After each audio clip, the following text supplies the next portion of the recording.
Hello, hello. How's everyone doing? Y'all can hear me all right? Everything good? Everything Gucci? Give me a second. Just gonna post on Twitter that we're live. Can't forget about that. Make sure you hit the like button. You know the drill. Okay, you know the drill. We have a lot to cover. So, no, Christ. I see that one of you has made a news suggestion, and I appreciate it. I will I will cover it in a second. We have a whole range of topics indeed. So let's get right down to it, man. Let's get right down to it. First order of business. I like that phrase. That phraseology. First order of business. Boy, yes. I kindly implore you once again to sign up on Rockfin. You will find yours truly, as well as a lot of other leftists. You'll find Kevin Gostola and Rania. You know, they have their podcast, Unauthorized Disclosure. You'll find Jimmy Dore. You'll find Graham Alwood, Nico Combo. Everyone is there. So you know, it's a good.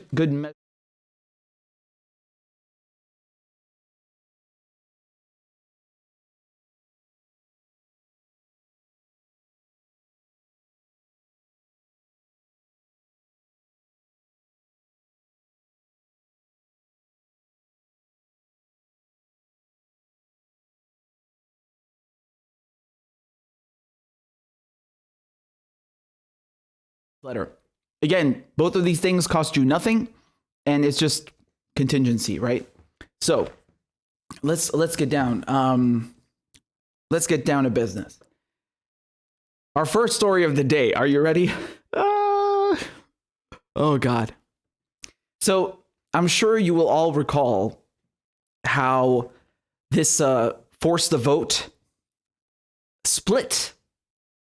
As they like to say, they like to use the word split to the left. I don't like to use that word. I like to call it out for what it really is, which is the great unmasking, right? During these past couple of weeks, we've really seen where people stand on not just on this issue, but as a whole in regards to criticizing politicians, holding them to their campaign promises, holding elites accountable, right? U.S. Congress people are not children. These people are some of the most powerful elites on the face of the planet, right? Let's not idolize them, and let's definitely not downplay the power they have either, right? Because they like to say, oh, well, why are you criticizing them? It's not like they have magical powers. Oh, well, it's not like they're nothing either, right? You'll give me that at least, won't you?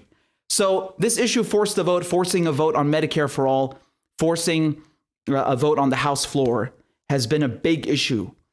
And you've had not just politicians, but also, their media poodles coming out to defend them. Yes. And we saw these relentless attacks against Jimmy Dore specifically, right? Very, very vicious personal attacks that have nothing to do with healthcare. I mean, you had just the most random crap being brought up. Unbelievable.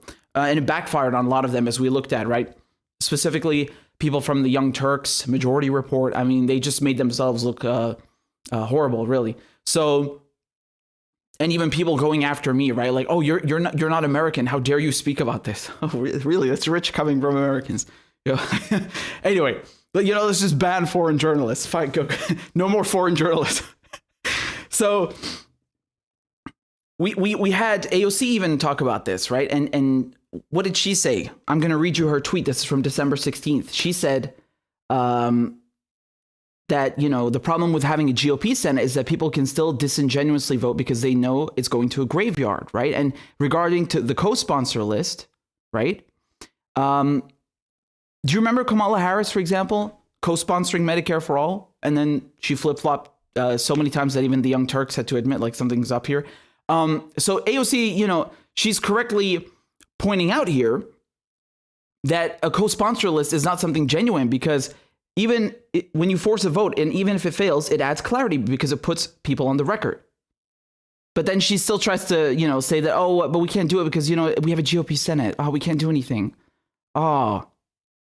Well, that doesn't counter what you just said here. Nonetheless, she was doing this. And then she also said that, this was violence when people were calling her out, right? Look what she said. Because she was trying to tout her PAYGO exemption as something of a feat, right, that she accomplished. And then she's saying, and to be 100% honest, it was hard during this to be targeted and marred as some sellout enemy of the people over a late tactical disagreement over one floor vote. Also a bummer to see figures excuse comments like fuck her and fuck anyone who protects her. That's not tone, that's violence. So, she's pretty clear on where she stands, right? She's not going to budge. Neither on this floor vote, right? And neither with holding Nancy Pelosi accountable for anything. And the media poodles, they of course, like Ryan Grimm. Here's an example of Ryan Grimm. Look what he was saying. Oh, when you look back at the history of left movements, you constantly see them splitting over obscure differences. No. These are not obscure differences. This is a very simple concept. It's not even strictly a left thing. It's just holding politicians to their word, which is, in of itself a feat, since politicians are, I think, universally viewed as some of the most dishonest people on the face of the planet, right? So this is not even a left thing. It's just people voted for something. They want results. They want action. They want substantive change. And they want healthcare because they're dying. It's not just, oh, we'd like this. No, they need this. Do you understand? And this is, again, part of the problem with the rhetoric, because they seem to talk about it like it's something nice to have. No, it's healthcare. And you're also in the middle of a pandemic. And there are millions of people dying. Yeah, it's a matter of urgency. Do you understand? Wait for the kicker. I know you know all of this. We're doing a recap because wait for the kicker. I'm just reminding you. And we had the Majority Report making fun of Jimmy Dore. Look at this, right? Look at how they were making fun of him. Wasn't such a total moron. I would think that he was like nefarious, but he's just a moron, idiot, and maybe a little bit juiced up. Yeah, okay, we've heard enough. We've heard enough. Now get ready. Get ready. Are you ready? I was just giving you a brief recap. This is AOC today, just a few hours ago. Someone is asking her about the House voting rules, right? AOC, can you do a thread on how House voting works and explain why the 15-minute timer means nothing? Okay, and then she says, feel free to add any other questions. And someone asks her, what is the purpose of a vote like the one tonight, where the answer is already known regardless of the result of the vote? Is it mainly just to get representatives on the record? And look what AOC says. A few reasons. Sometimes it's to get members on the record so people can't make excuses later.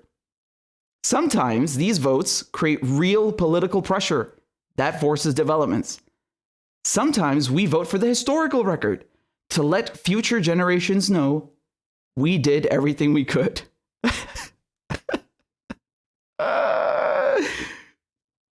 Amazing. The penny dropped. That's force the vote in a nutshell.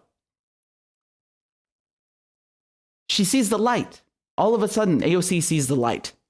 She's finally come around. Yes? She just made the case for force to vote. Oh, you thought she was stupid or something? It's kind of mean. AOC is, I mean, I'm not saying this as a joke. She's probably one of the most intelligent people in the entire US Congress. I mean that. I really genuinely mean that. She knows exactly what she's doing. She knows exactly. And I don't say this because of this tweet right here. I say this because this entire force to vote strategy wasn't just being pushed by her, by the DSA. She was saying this when she was running in 2018. She was saying this before she was even elected. Look, I'll show you. Here, this is a promo video from Justice Democrats.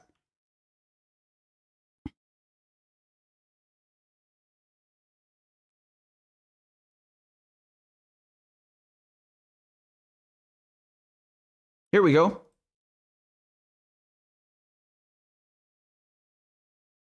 Wins.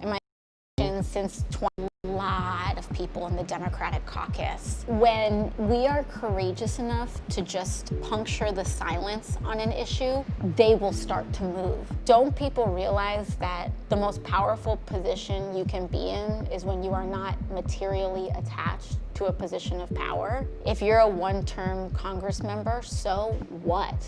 You can make 10 years worth of change in one term if you're not afraid. People are saying, Yes, yes, yes, 100 times yes. That is exactly what we're talking about. I'm sorry I don't have the picture right here. I haven't pulled it up, but there's a picture of her. You remember with all the activists in front of Pelosi's office? That's the AOC we're talking about. This is the AOC we're talking about, right? That's what we're talking about. That's the energy that we want. That's the AOC that we want. Here's AOC. Got another one for you. Here's AOC with Glenn Greenwald. Also, before she got elected, listen to what Glenn asks her. Pay attention to what Glenn asks her. Oh, I love Glenn. By the way, this is like, curiously enough, this is like the most HD, I don't know what resolution this is. The most high quality interview I've ever seen. The video is frankly amazing. Listen to what Glenn asks AOC, okay? You're going to love this. We just have a little bit of time left. Let me just ask you a couple of what I hope are quick questions. Your opponent, Congressman Crowley, has been pretty upfront about his hopes to replace Nancy Pelosi and Steny Hoyer in the Democratic top wing of the Democratic leadership once they retire, or maybe even before that. For as long as I can remember, the Democratic Party in the House has been led by Nancy Pelosi and Steny Hoyer. So if you are elected, will you agitate for different leaders leading the Democratic Party in the House caucus, or do you think that Pelosi and Hoyer should continue to be in those leadership positions? No, I think that we need new leadership. I think the idea that we should have the same leadership for more than one generation is probably a mistake in American politics in general. When I think about my opponent trying to...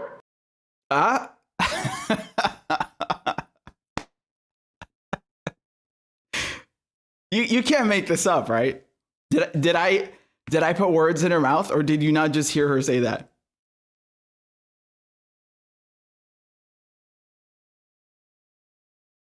You heard it.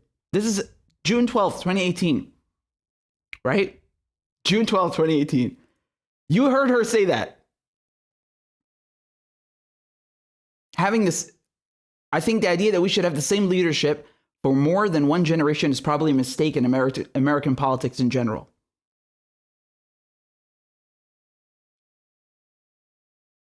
Definitely watch this interview. It's a good one. So going back to her tweet, she knows how to play politics, man. And she understands what this strategy is and what this means.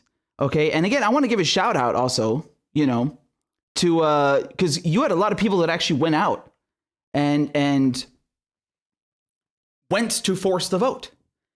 They went to DC, right? I saw Pasta, Fiorella from Combo Couch, Brianna. I saw Jackson. I saw a bunch of people. I think I managed to pull one of the pictures over here, right? This is great. This is what I'm talking about. This is the energy that we need, right? Direct action. This is what I've been telling you guys about the entire time. And it's again, it's not some ideal. This is, part of your history, part of the history of the working class in general, not just in the US, right? So, excuse me. And here, here's a reply to what AOC said on Twitter. So then why not force a vote on Medicare for all and put pressure on the representatives who are against it? Wouldn't that show that you really did everything you could? Exactly. Exactly. And when AOC says that, this is to show future generations that we did everything we could. Well, I'm here to tell future generations and current ones too, that no, they're not doing everything that they can. They're not. They're not. They're not even doing the bare minimum. They're not even doing the bare minimum. This is nonsense. What the squad are doing, what AOC is doing, what all of them. All of them. All of these progressives, if you really don't need to look, that far, you see that they're frauds. I mean, just look at Richie Torres and Jamal Bowman, who just got elected, right? You know immediately from the fact that Jamal Bowman opposes BDS, right? And then says he supports Palestinian human rights, but also fully supports Israel. And then Richie Torres is just a straight up open Zionist. I mean, like, you know that they're full of it. Because progressives claim that their human rights, that their politics are rooted in human rights. They're not. They can't be. If you support apartheid genocidal regime like the Zionist occupation, you can't be. It doesn't work. That's like the biggest contradiction. And so you can tell from their foreign policy, and you can tell from the fact that they don't actually put pressure on democratic leadership. And unfortunately, AOC used to, but now she doesn't anymore. Right? When she first got in, we saw something. Right? Holding this protest outside Pelosi's office. We saw something. There were a few ripples in the water, and then it's gone. What a shame. So now she's practically endorsing the strategy that Jimmy Dore has been putting forward. She's endorsing the simplest of ideas, that you come in and you leverage your vote for Nancy Pelosi, Speaker of the House, against substantive policy. I mean, this is the bare minimum that you can do. The bare minimum. And you have people laughing at Jimmy Dore, like Emma Vigeland over here, saying that, oh, you need magical powers to do this. Squad are not using magic to make everybody bend to their will. No. This is not magic. Look, man, mathematics are not, not my forte, not my strong suit. But the squad, the progressives in Congress, had just enough leverage to pull the rug from under Pelosi's feet. Just enough numbers to do that. So this is nonsense. This is trolling. This is gaslighting. Do you see how they're not just making fun? They're lying to you. They're trying to make it out to be like it's some kind of impossible feat, like it's climbing a mountain or something. No, it's not. It's really not. AOC herself, she just told you in that video that I showed you right now. Okay? She said in this video, if you're a one-term Congresswoman, so what? If you're a one-term Congress member, so what? You can make...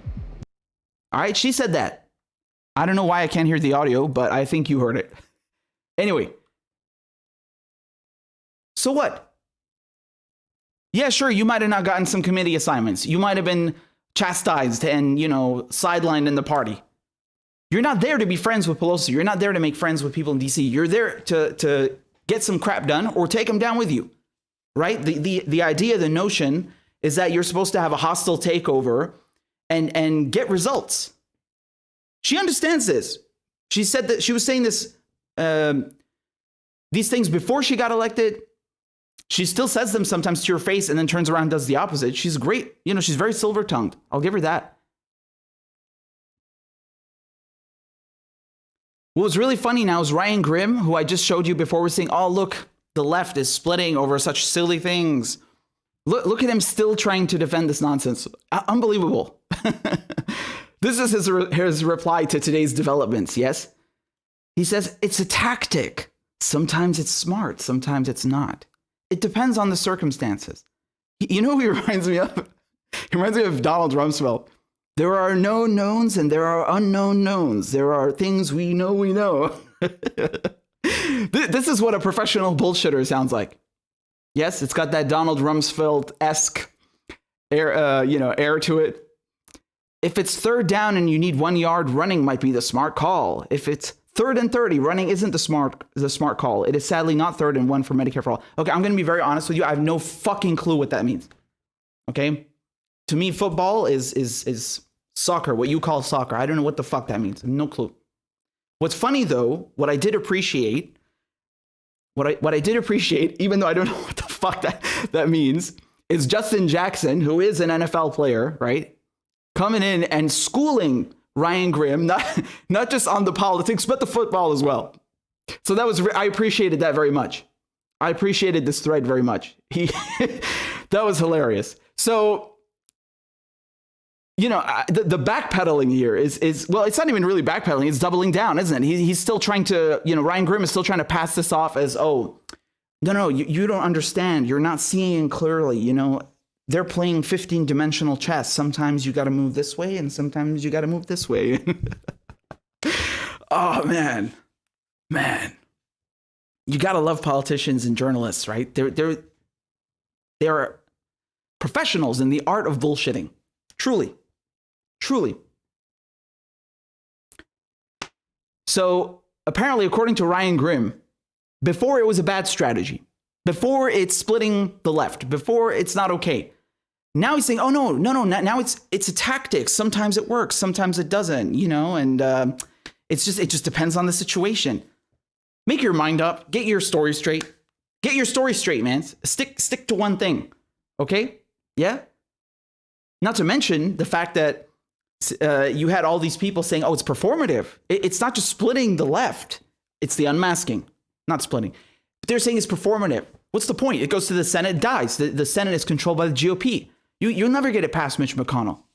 Well, I'm dying to hear what excuses they're going to have in the next couple of years now that they have the House, the Senate, the White House. But regardless, their point was it's performative. Okay, well, what about this impeachment? Is that also not performative? We're going to get to impeachment in a second. But you saw how they're rushing to impeach Donald Trump. They're like, oh my God, this is the first thing I do when I wake up is I think about impeaching Trump. That's all the progressives have been saying. That's all of them have been saying that, right?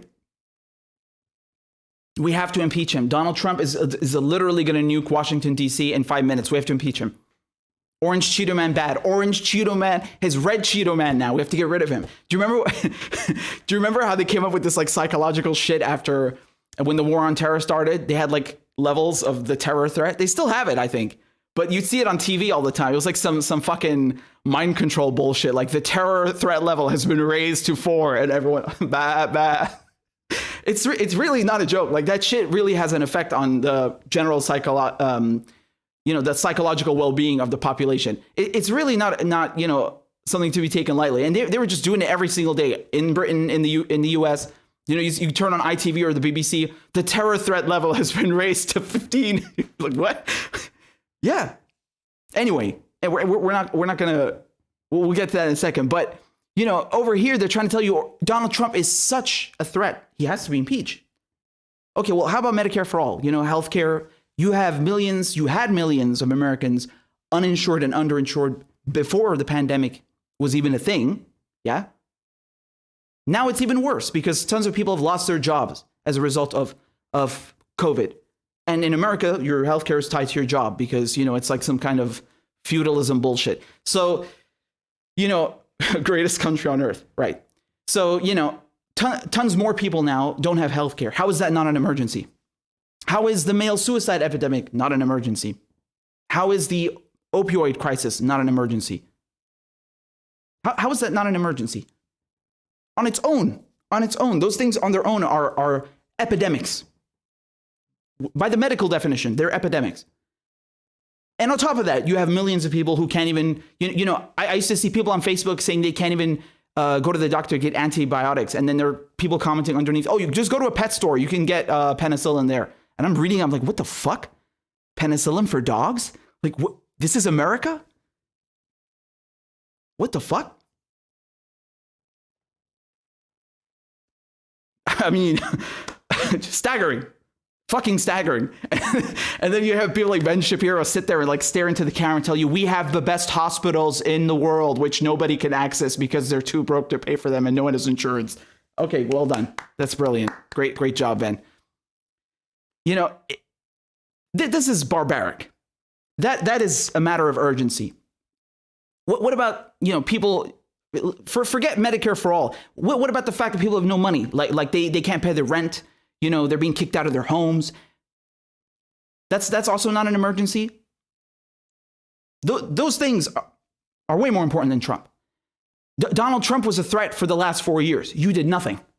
None of you did nothing. You not just did nothing, you helped him. You helped Donald Trump. You are complicit. All of you. And you fucking know that. You profited off of Donald Trump.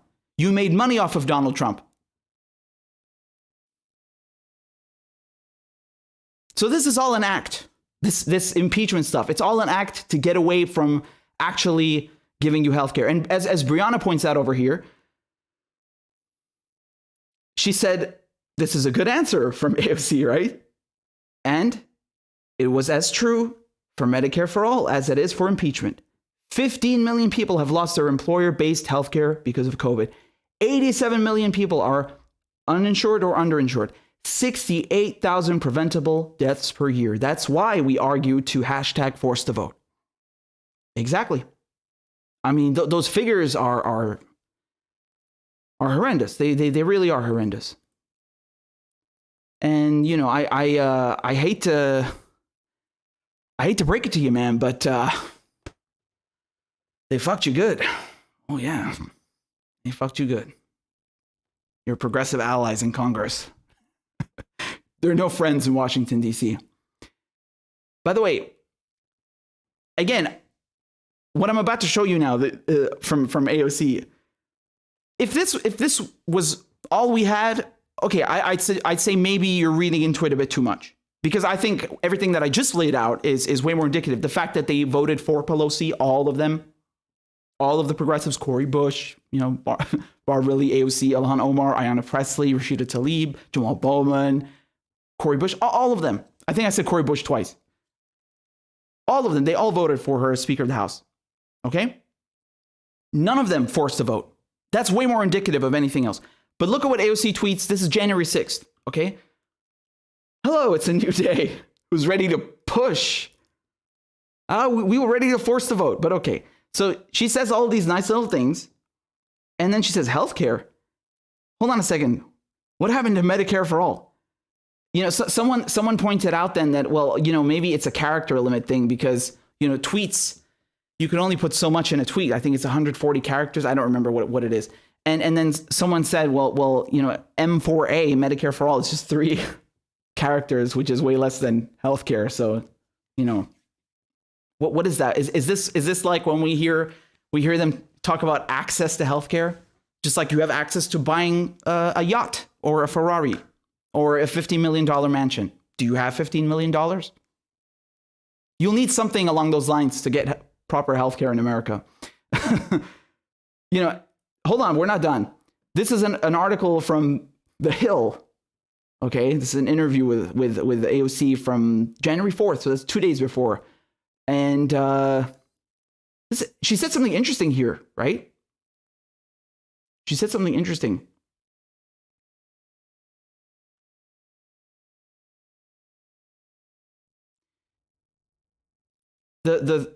So I'm reading this to you from The Hill. The 30-year-old congresswoman went on to say she is thinking beyond a 2-year time frame, saying if I want to have a child, I would want my child or my nieces or nephews to have guaranteed health care by the time they're my age and freedom from want. I'm also very indecisive. Hold on a second. Your child by the time they're your age. Well, she's 30 if I'm not mistaken. So if she has a baby tomorrow morning, what is that? So, someone do the math for me. 2051? Oh, wow. That's quite a goal. Very admirable, especially for a congressperson, right? To get policy through, you know. It's just supposedly the greatest country in the world, the richest country in history, you know. Yeah, 30 years. I think that's reasonable. Maybe you can have Medicare for all in 30 years. I think that's reasonable. I think it's doable. Yeah. It's not like they could do it fucking tonight if they really wanted to, right? It's not like they just shat a bunch of lies and you know, evidence of weapons of mass destruction and invaded Iraq just like that, or bomb another country just like that when they want to, right? It's not like they can just give tax cuts to the rich when they want to just like that, right? It's the U.S. Congress, man. You got to wait. You got to be patient. Maybe by the time you have great-grandchildren, they'll finally have, you know, access to partial Medicare for some. What is that? What does that even mean? Again, you know, you could come here and tell me, oh, you're reading too much into it. No, I don't think I am, because coupled with what we just saw, this abysmal display of you know, playing politics, as we're led to believe, where they all voted for Pelosi, who, I mean, Jesus Christ, that woman is the embodiment of corruption. It's, you know, she's corruption on two legs. That alone, the fact that they refused to force the vote and then claimed you were being violent by asking her to do what she was elected to do, and the fact that she's completely changed her discourse and rhetoric from when she was running. I don't know, man. Doesn't sound very promising to me, right? I think that's in the best case scenario. Yes, I'm trying to be diplomatic here. It doesn't look very promising. A more astute observer would say these people are full of shit. Okay? I mean, I would be fucking banging on Pelosi's door 24/7 till that bitch gives me Medicare for all. I mean, it's like, it's not, we're not stopping. Okay, we're gonna stay here until you give it to us. I'm not going anywhere. I mean, like, you were elected to do this. You have literally nothing else to do. Nothing. Zero. That is your job. You have nothing else in the world to do. Bring your vuvuzelas, bring your guitars and amps. We are going to drive her nuts until she gives us that goddamn bill. We are going to ruin her and pull the speakership from under her. We're going to pull the rug from under her and, you know, pull the speakership. What is it? Her 17th goddamn term in Congress. She's been there for the last 30 years, enabling Bush, enabling Obama, you know, giving Trump everything he wanted, the corporations, just handing out blank checks, you know, pimping out the fucking Congress for Wall Street. You should be ruining her for what she has done to the American people. You should have pulled that speakership from underneath her in 2018. Oh, you didn't have the numbers? What about now? What about 2 weeks ago? You had the numbers. You didn't do anything. You ignored everyone who told you to do something about it. You said it was performative. Man, you can't win, right? You can't win with them. It's just, nothing works. You can't reason with them. You can't, you know, ask them to fulfill their campaign promises. Nothing. It's a shame because, once again, as I go back to what I said before, you know, AOC, she was doing the right thing in the beginning, and now it's blowing in the wind. What a shame. But just remember this. They know exactly how to play politics. They just don't want to. They just don't want to.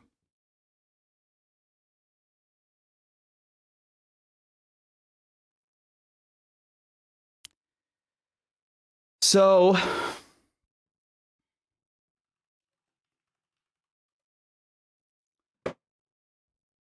we are now going, we got 346 people watching. Beautiful, wonderful, awesome. We only got 238 likes though. I need you to throw a couple of shoes at the like button because of the algorithm. Okay, so thank you very much. Let's move on to the next segment. I just need a sip of water, and while I'm sipping my water, I would kindly ask you to please support the show on Patreon. Check this out. You guys are amazing, huh? Look at this. Look at this. We are already at 375 members. 375. This is insane. You guys are the best. You guys are amazing. So let's try and get to that 400 goal. You know, let's fill the tank up for Joe, and then you know, every time we hit the mark, we should have a clip of Kamala Harris playing, saying, "We did it, Joe." So anyway, I really thank you guys for supporting independent media. It's, you know, literally undoable without you. I mean, just for example, just the example of the Assange case, I was able to go and cover that. You know, of course, thanks to the activists and Team Assange who were queuing up, but also thanks to you guys. So, you know, it really does make a tangible difference. So thank you very much. All right, just let me get a sip of water. We'll move on to the next segment.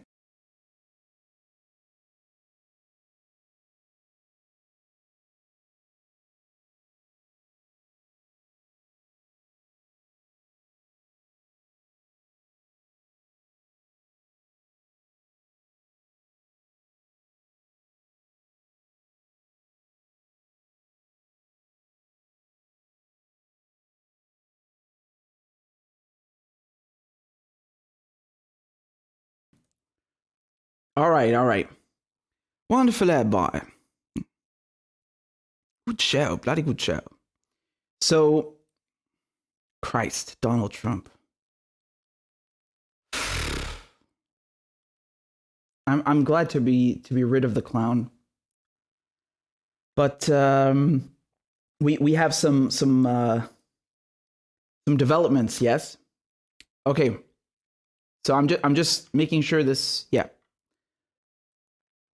So Donald Trump has been impeached again.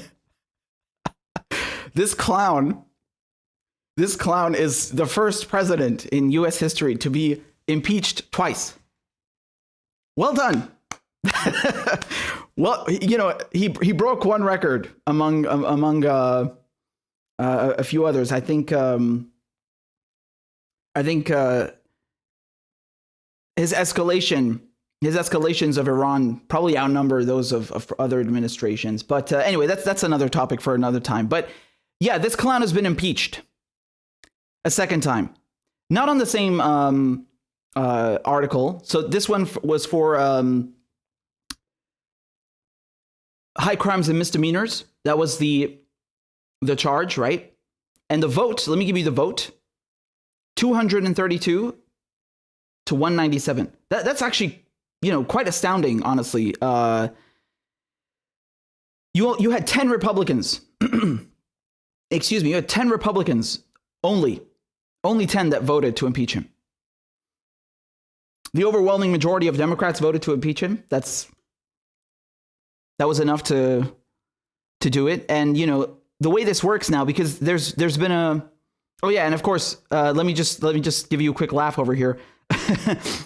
They say 10 Republicans, including the House's number 3 Republican, Liz Cheney, joined with Democrats to impeach Trump for incitement of insurrection. Wow. You know, we're supposed to celebrate Liz Cheney now, right? You know, the other day it's Colin Powell, and now, you know, what are we, rehabilitating the Cheneys as well? Christ. Anyway, so Mitch McConnell immediately, within minutes after they impeached Trump, this is what his office put out, this statement, okay? He said, even if the Senate, sorry, let me start from the top. The House of Representatives has voted to impeach the president.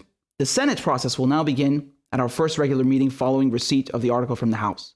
Now, remember, last time they held on to it, and, you know, McConnell is saying they won't be back until January 20th. So, given the rules, quote, given the rules, procedures, and Senate precedents that govern presidential impeachment trials, there is simply no chance that a fair or serious trial could conclude before President-elect Biden is sworn in next week.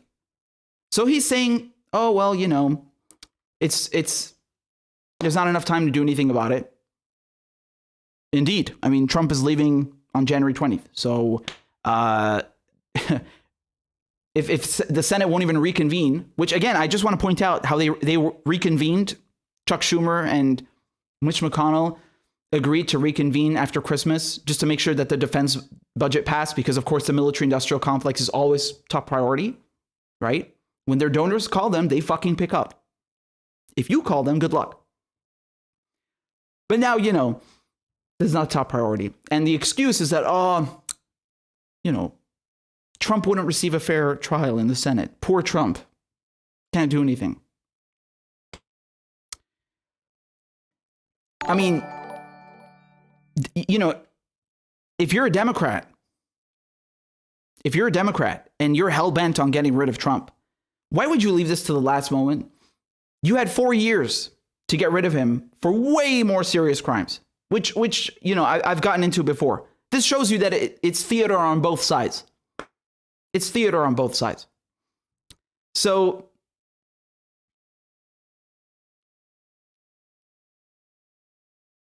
even if the Senate process were to begin this week and move promptly, no final verdict would be reached until after President Trump had left office. This is not a decision I am making. It is a fact. The president-elect himself stated last week that his inauguration on January 20th is the quickest path for any change in the occupant of the presidency. Now, I just want to make something else clear because people are getting confused about this, okay? They're thinking that, you know, if Trump has been impeached now, that, you know, the FBI are going to walk into his Oval Office and arrest him. No, that's not how this works. the House impeached him. It goes to the Senate. Okay. Senate votes on it. They have a trial to actually unseat him from office. And again, this did not happen last time, and I doubt it would happen this time. And yes, they could still convict him in the Senate after he's impeached. If my, again, I'm not a constitutional litigator, but if my understanding is correct, they could still do that even after he leaves office, right? He could still be convicted in the Senate. So my point here is that you have to understand, he's not barred, right, as of now. He's not barred from running again in 2024, okay? Unless the Senate takes care of it, he's not going to lose any of his privileges or things like that. I have some nice fancy graphs for you, as a matter of fact, okay? Right, so this is where we are now. Trump is impeached, okay? So they have to send the articles of impeachment to the Senate. And as we said here, the trial is unlikely because McConnell said they won't return until January 19th, right?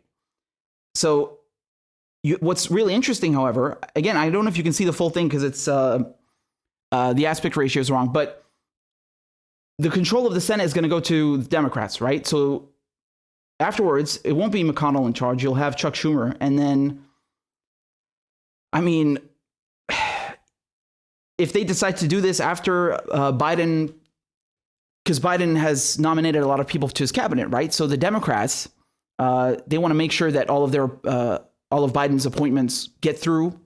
So, you know, you'll have to see how many Republicans cling to Trump. As far as I can tell, a lot of them are jumping ship already. We've seen AIPAC jumping ship. I mean, even Mike Pompeo has been a bit distant.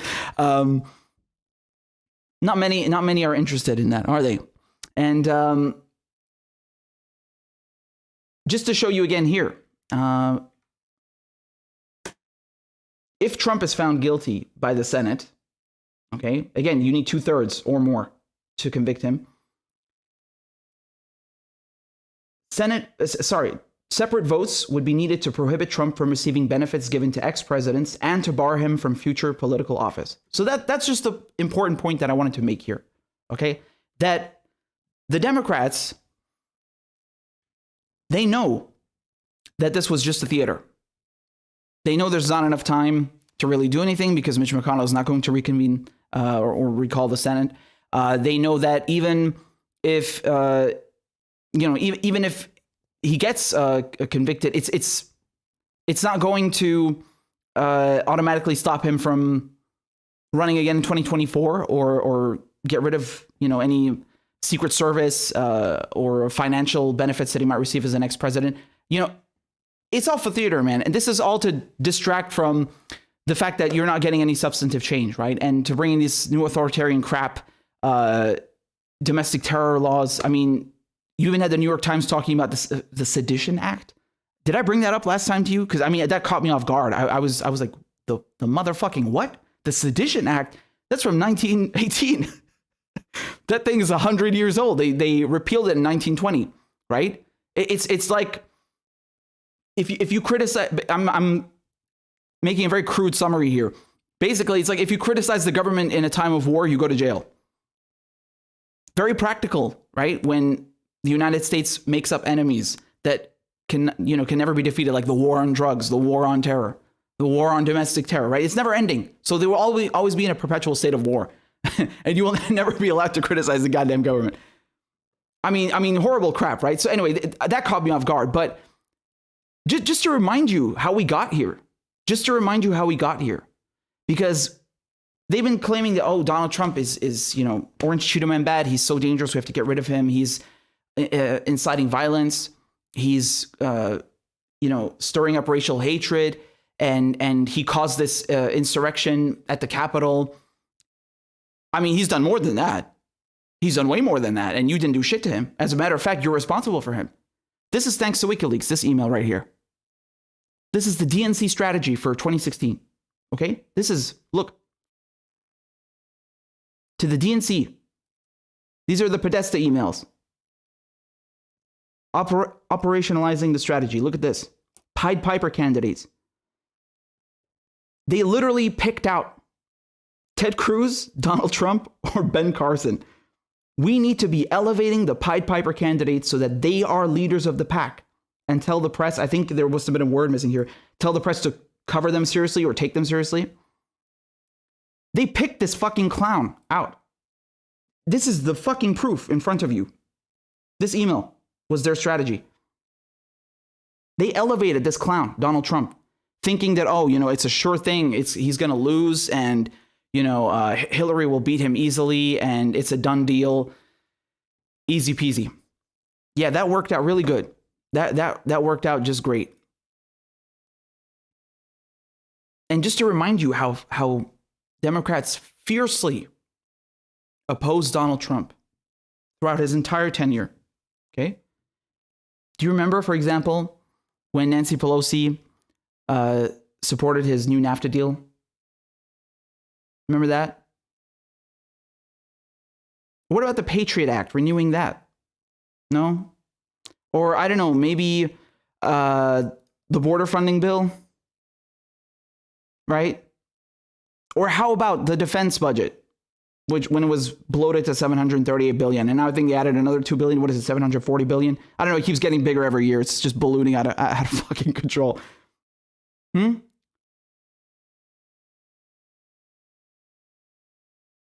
Wow. Don't they look spectacular? Look at them. As the saying goes, guys, as the saying goes, it's a big club and you ain't in it. Democrats enabled this bastard. They didn't do anything to him. Every time there was a real thing that they could have, easily impeached him for. First week of his tenure, first week in office, they could have gotten rid of his ass. The first fucking week, just based off of the fact that he was still holding on to his businesses. He was letting all these foreign dignitaries, he had these fucking Saudi princes coming in to stay at his hotels. The most disgusting nepotism. One of the stories that I covered last year, how his son, Jared Kushner, was flying in all this medical equipment and then, selling it off to the highest bidder. Absurd. Just for the emoluments clause, they could have nailed his ass in the first week if they wanted to. Everything I just showed you, does that look like an opposition to you? Does that look like an opposition? No. This is theater. And of course, not to mention the fact that, they could have impeached him the first time in 2019 off of the emoluments clause, as I just mentioned, off of the fact that he was, running all of these wars that were never approved by Congress, even though, again, the United States Congress is not some kind of world authority. I don't care what they vote for to go to war. That does not mean they can go to war. But he had carried out severe violations of his oath to office, right? And they didn't do anything. What did they do? They went after this call to, Ukraine, the phone call. And at the same time pushing the Russiagate bullshit, right? And then now, again, when they impeach him the second time, they do it for high crimes and misdemeanors. Jesus Christ. You waited all this time. You let him do whatever he wanted for 4 years. You let him bomb Syria. You let him assassinate Soleimani. You let him, harass Mahan Air, flying a drone also into Iranian airspace, sending B-52s to do a show of force just a few weeks ago. You let him do all that crap. You let him sell weapons to Saudi Arabia. You let him enable this genocide in Yemen. And you impeach him for this. 1 week before he's supposed to get out anyway. Get the fuck out of here. God, they're playing you for suckers, man. They are really taking you for suckers. It's unbelievable.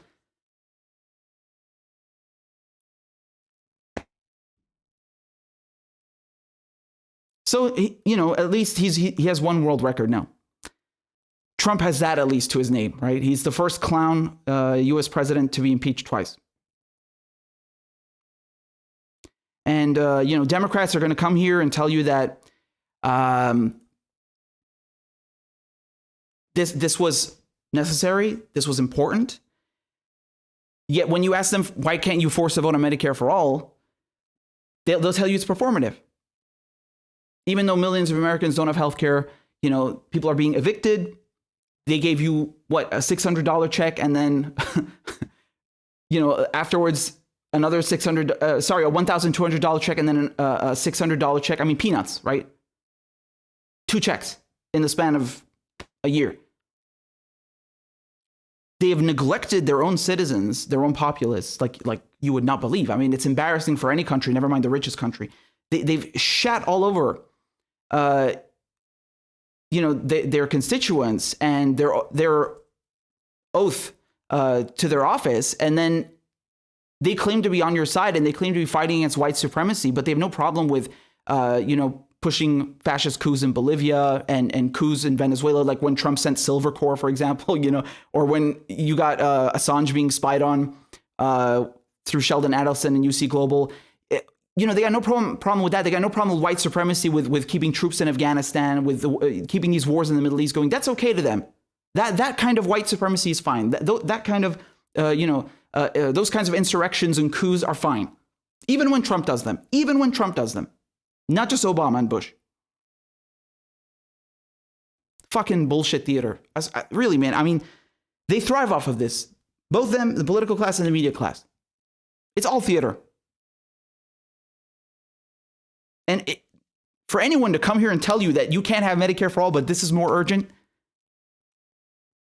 why not both? Why not both? What is stopping them from doing both? Nothing at all. Christ almighty. Never forget this Pied Piper email. Never forget this, man. Never forget this. They picked this guy out. They goddamn elevated this clown. And then they claim that, he's an existential threat. Yeah, well, if you brought him onto, if you brought this onto yourselves, I mean, it seems like you're more dangerous than him, if not equally complicit. Christ almighty. I mean, it's really frustrating, man. When are people going to wake up that this is a one-party state? It's a one-party system, and it's being run by corporations. And these people have, I mean, your interests, that's the last thing on their mind. They don't have your interests at heart. They don't care about giving you healthcare. They don't care about nothing. Fucking zero. This is performative. But okay. He's impeached now, right? They impeached him twice. He's going to leave in a week.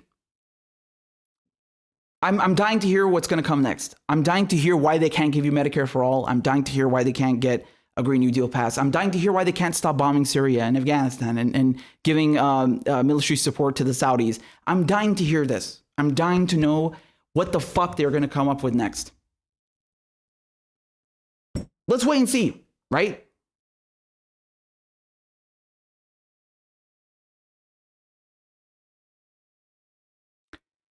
Christ almighty. Okay, so we are... Give me 1 second over here. I'm just going to switch over to your comments, man. We got 338 people watching. Thank you very much. If you have not hit the like button yet, throw a couple of shoes at it, drone strike it, impeach it, whatever, man. We just need it to be level to the ground because of the YouTube algorithm. And if you're not watching on Rockfin, definitely make an account there. It's free. I just need a sip of water. And we got 7 people watching on Rockfin, which is great. I just can't see who it is. But it's good to have you. Rockfin is growing, right? We got more and more lefties and leftists on there. So that's a good thing. Now, just before we get to our next segment, I'm just going to get some water. Give me 1 second, man. And kindly support the show if you can. Thank you very much. And by the way, I'll get to your super chats at the end. I just want to get through all the stories that we got first of all. All right. Don't worry. We have a lot.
Okay.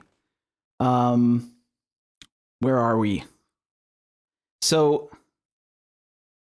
take a look at this bullshit, man. Take a look at this. So, I mean, this is sort of a relative to what we were just talking about. Let me try and pull this up over here.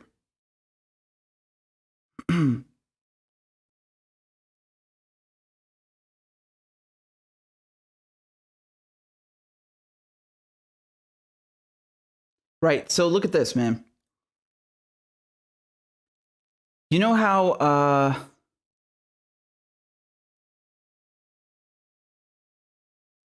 nope, it's still not showing. Okay, now we're good. So you know how after George Floyd was killed, and you had all these protests, nationwide protests in all 50 states. You had all these companies coming out and changing their logos in solidarity with Black Lives Matter, right? Just to remind you very quickly, for example, Twitter, they changed their logo, right? Here are a bunch of brands that did it. You know, they all started basically a giant campaign for this, right? And Ben and Jerry's, all of them, okay? L'Oreal, et cetera, et cetera. They all changed their logos. They all shown solidarity. YouTube as well, everyone. And what I find really interesting is that, you know, they claim to be in solidarity with Black Lives Matter. They say that they're against police brutality and racial injustice. And you go to report on it, and this is what happens, right? So this is back from when? From August, right? About Jacob Blake. When I did this video about Jacob Blake, they completely removed it, like completely gone. Like, you know, just from the get-go, it's automated, right? And then again, over here from a few days ago, when I did this video about the new war on terror, right? In that video, I showed you the protests again from the summer, how there was such a stark difference between the way Black Lives Matter protesters were treated. You know, they were completely brutalized, tear gassed, beaten, you name it, run over with cars, just horrendous stuff, right? And then when you look at the events in the Capitol, I mean, it paled in comparison. It paled. They were, you know, the people taking part in this insurrection were practically ushered in and welcomed in. So I was trying to highlight that. And again, they age restrict and basically censor the video, which is ironic because I was talking about censorship in that video. So my point here is that, you know, all these companies, specifically the tech companies, the social media companies, they claim to be against police brutality and all this stuff. And when you try to expose police brutality, you try to report on it. Oh no, you can't do that. We're age restricting and censoring this. What the fuck? No, people have to see this because otherwise they won't understand the gravity of it. That's the whole point. I mean, make your mind up. You in solidarity with it or you're not in solidarity with it? I mean, this is just more performative bullshit from these companies, right? It's like when they put up their logos with pride colors. I mean, they pretend to stand with, you know, a certain demographic, certain groups, certain minorities, just to make money off of them and profit off of them. And when you actually try to do something, oh no, we can't have that. Well, we stand in solidarity. Oh no, not like that, but not in that way.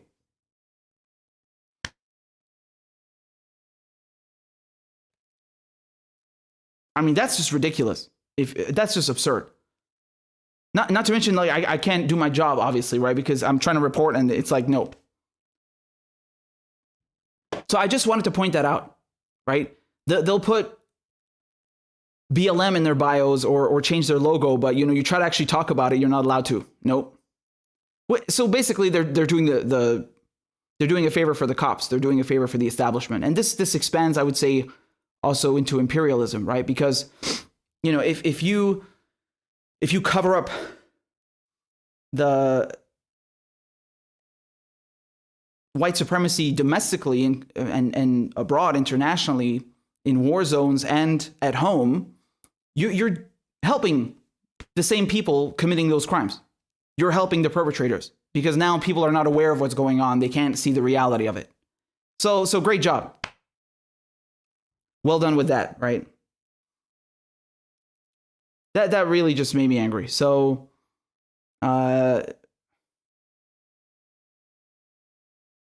just further proof that corporations are full of shit. Okay, moving on to the next segment.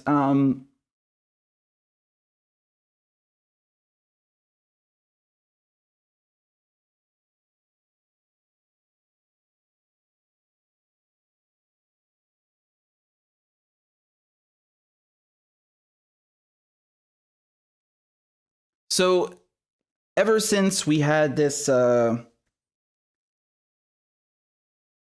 insurrection, coup, riots take place at the Capitol, you had a lot of statements from Congress people about what happened, right? And I want to talk about what they've been saying, right?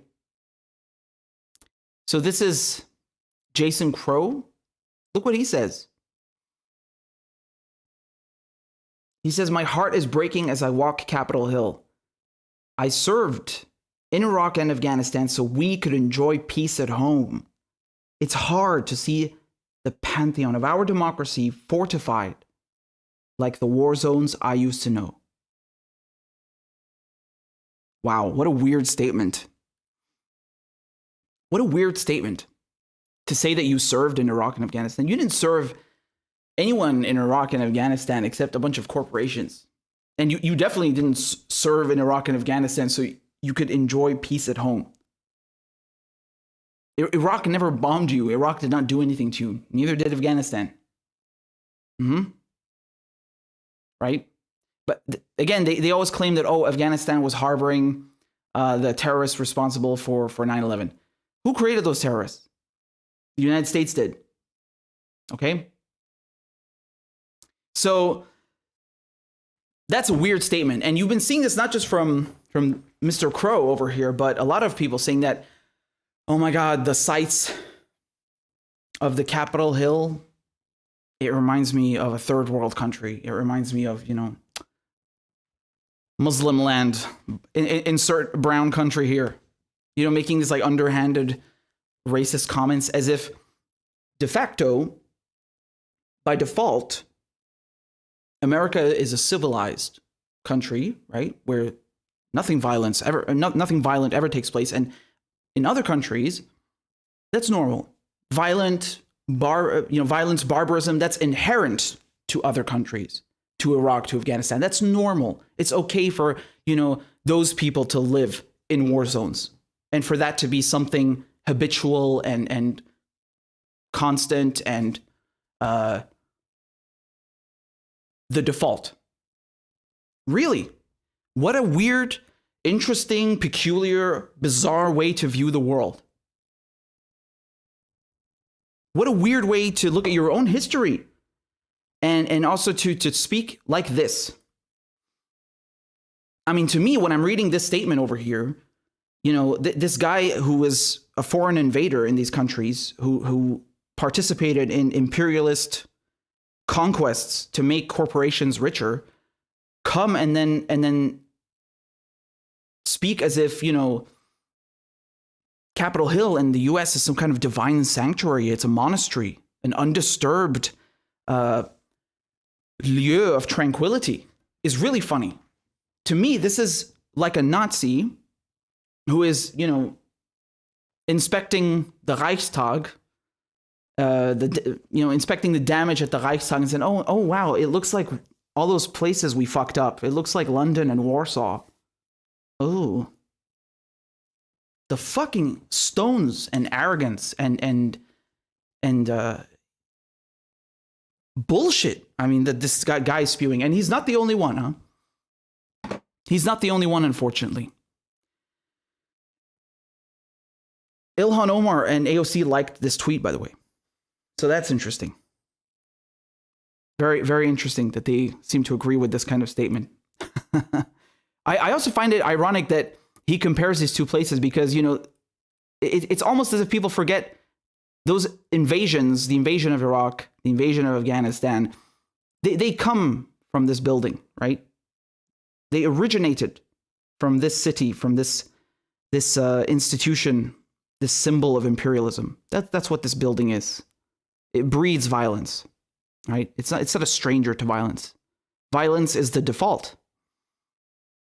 And, you know, you've been seeing things like AOC also, she feared for her life. And, you know, she's not the only one saying that. You saw a lot of people, Congress people saying that they were running away and they're describing it like it's the worst thing that's ever happened. Again, Chuck Schumer, he compared it to Pearl Harbor. That's a very bold statement. That's a very stark comparison, right? So I want to just show you something over here. I just want to show you this video from AOC where she's talking about what happened to her, okay? So let's just watch it first and then we'll discuss. Many, many members of the House were nearly assassinated. It's just not an exaggeration to say.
If they had any shred of integrity about their claims, their lies really, but their claims about this election, they would take off their pin and turn it in. Okay, well, I'm gonna stop you right there. First of all, fuck your pin. Okay, I don't hold politicians, especially not U.S. politicians, in any particularly high regard. Okay, regardless, you know. Okay, look. I don't want, you know. It's relative to her. It's personal. What she experienced. I'm not trying to minimize it, but I find it really bizarre that if she understands how horrific an experience like that could be,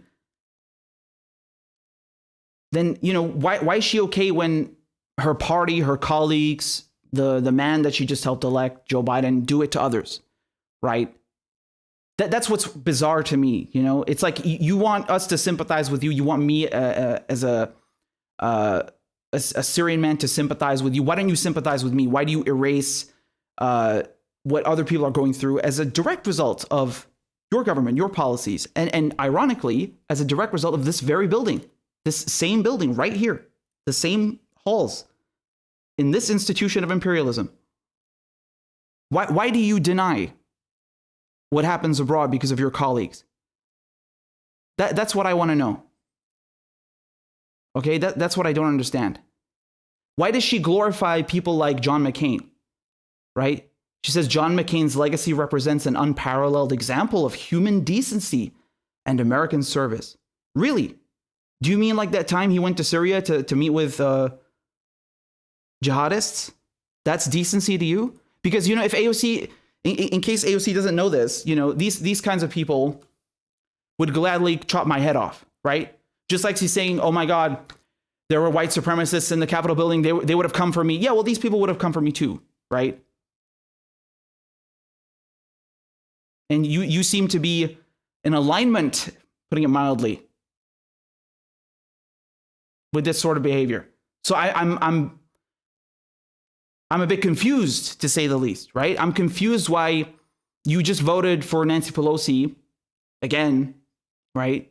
When she does stuff like this, right? She lies.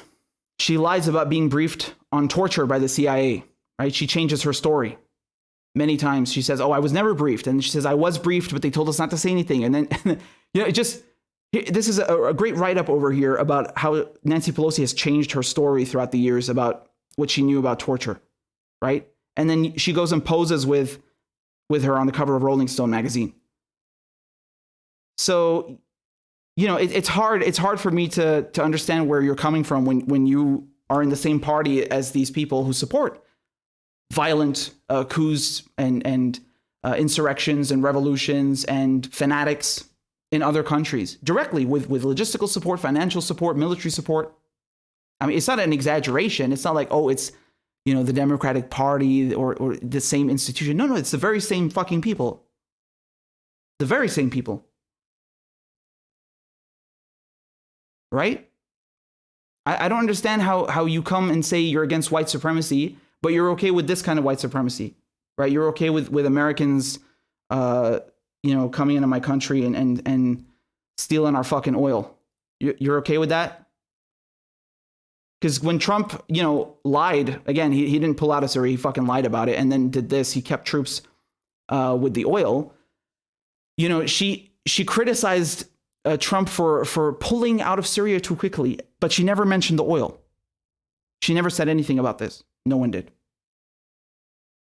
Even though it's right there out in the open, right? You have Lindsey Graham, who incidentally, Nomiki Kunst calls her BFF, and Mike Pompeo talking about it in the Senate, just openly talking about, yeah, we're stealing the oil, we're taking it. To me, this is white supremacy. This. Iraq is still under occupation, in case you don't know. And, Joe Biden helped start that war, and Nancy Pelosi covered up this kind of shit. And you just voted for her as speaker, a week ago. You don't remember? I remember. Nancy Pelosi helped cover up shit like this.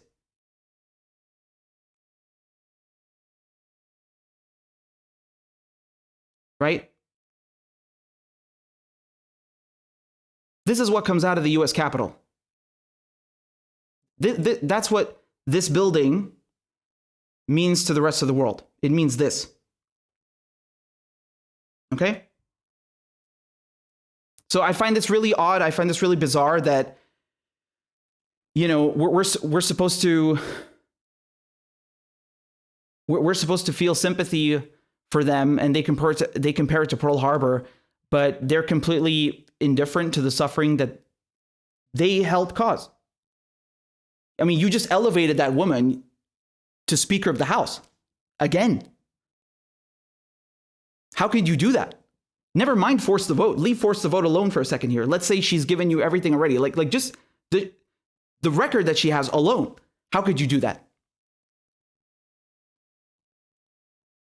Do you have no conscience? Like, what is wrong with your moral compass? They tell us that they're against white supremacy, but they don't care when they export white supremacy to places like Vietnam, to places like Syria, to places like Iraq. That's also white supremacy. That's also subjugation and the oppression of people of color. And it's perpetuated by your colleagues, your government, your army, by the very same fucking building where this happened.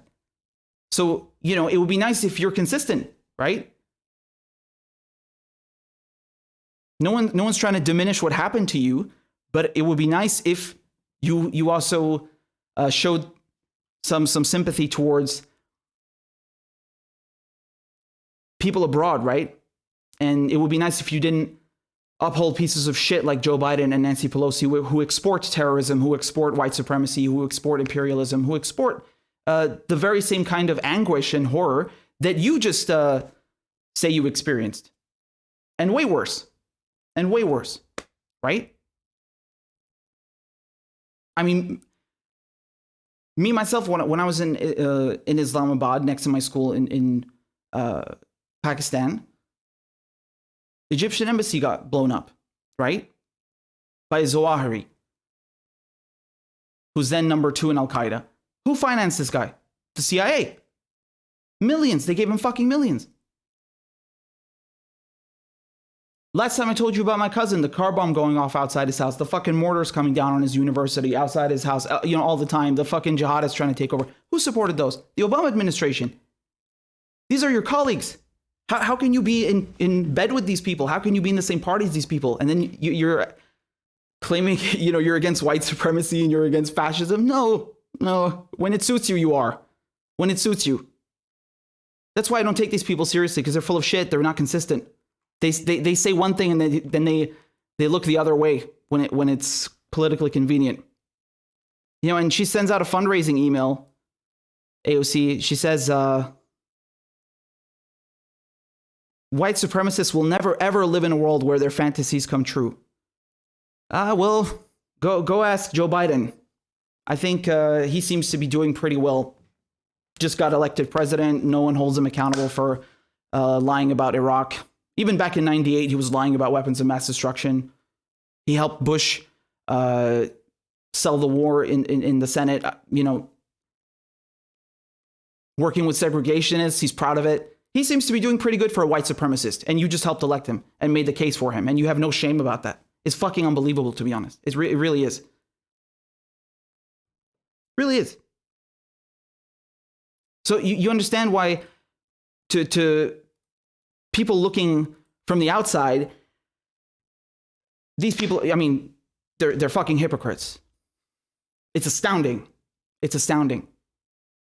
But of course, that doesn't register with a lot of Americans because they don't understand the true extent, right, of what is actually exported from this very same building, this fucking building right here, this piece of this symbol of imperialism, right? And to be honest, to be fair, to be completely fair, I could say the exact same thing about houses of parliament, right? Which have also exported their fair share of white supremacy and terrorism and subjugation. So this is another facet. This is another angle. This is another domain. This is another thing where I look at the U.S. political class, the American political class, and I see hegemony. No pun intended. I see they're all on the same page. No one is really actually held accountable for empire, for war, for white supremacy, for supporting coups, for insurrection, for violence, as AOC claims, right? No one is held accountable for that when they export it, ever. And just to remind you, AOC was coming on here and saying that apparently, I don't know if she was talking about Jimmy Dore specifically, but anyone, saying fuck her and fuck anyone who protects her, that's violence. Well, make your mind up, because now you're telling us that the Capitol stuff was violence, which, I mean, I'm more inclined to agree with than this. So, this is why you should make your mind up. But there you go, man.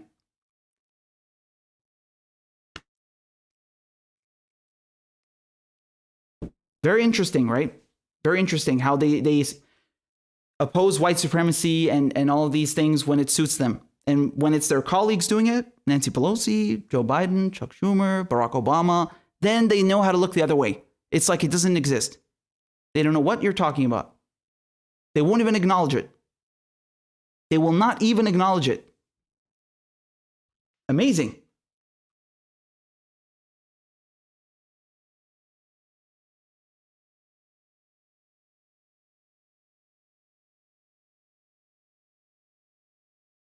you know,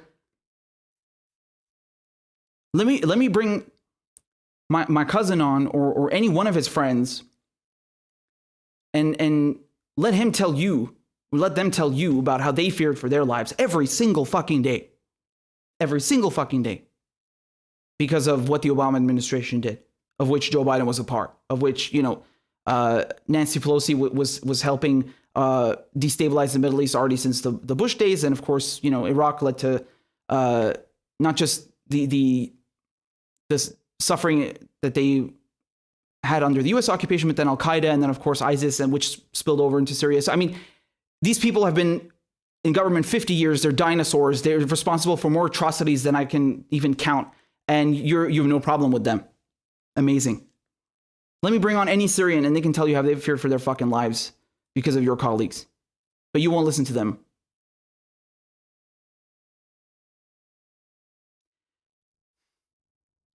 So, all right, guys, let's move on to the next segment. We got, I'm just bringing this up over here. Just getting the tab for you ready. Okay.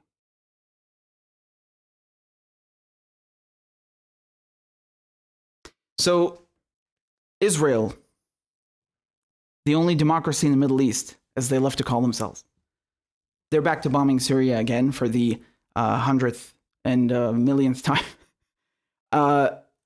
Yes, this is from a few hours ago, right? From last night. Tell me if you can see that. There we go.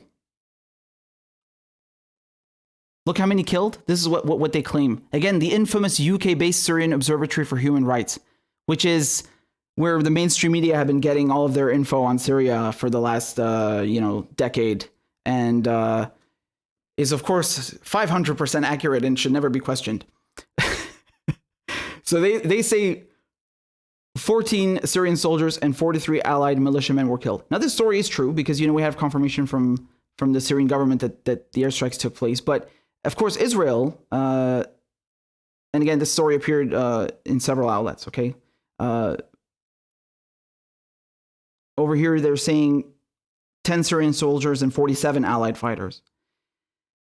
And the way Israel justifies this, of course, is they say that, oh, well, we were hitting Iranian targets or Hezbollah targets inside of Syria. That's always the excuse that they give every single time, right? It's like this Bush doctrine, right? Preemptive strikes, the mental gymnastics. Oh, we better kill them before they kill us. Quick reminder.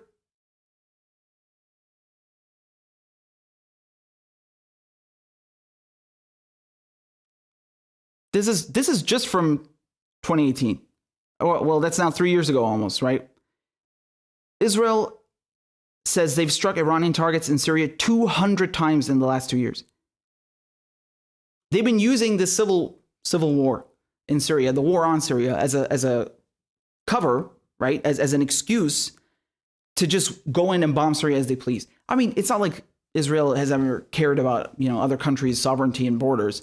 They've been occupying the Golan Heights since 1967. They've been occupying Palestine since 1947. So, they don't care regardless. They go in, do what they like. They bomb Syria almost every goddamn week. It's so frequent, I can't even keep up. And they use the same excuse every time. And this is actually quite amazing that they even acknowledge this, because usually they won't acknowledge this. They just don't say anything. When they assassinate someone, when they carry out sabotage, when they carry out bombings, usually they won't even acknowledge it.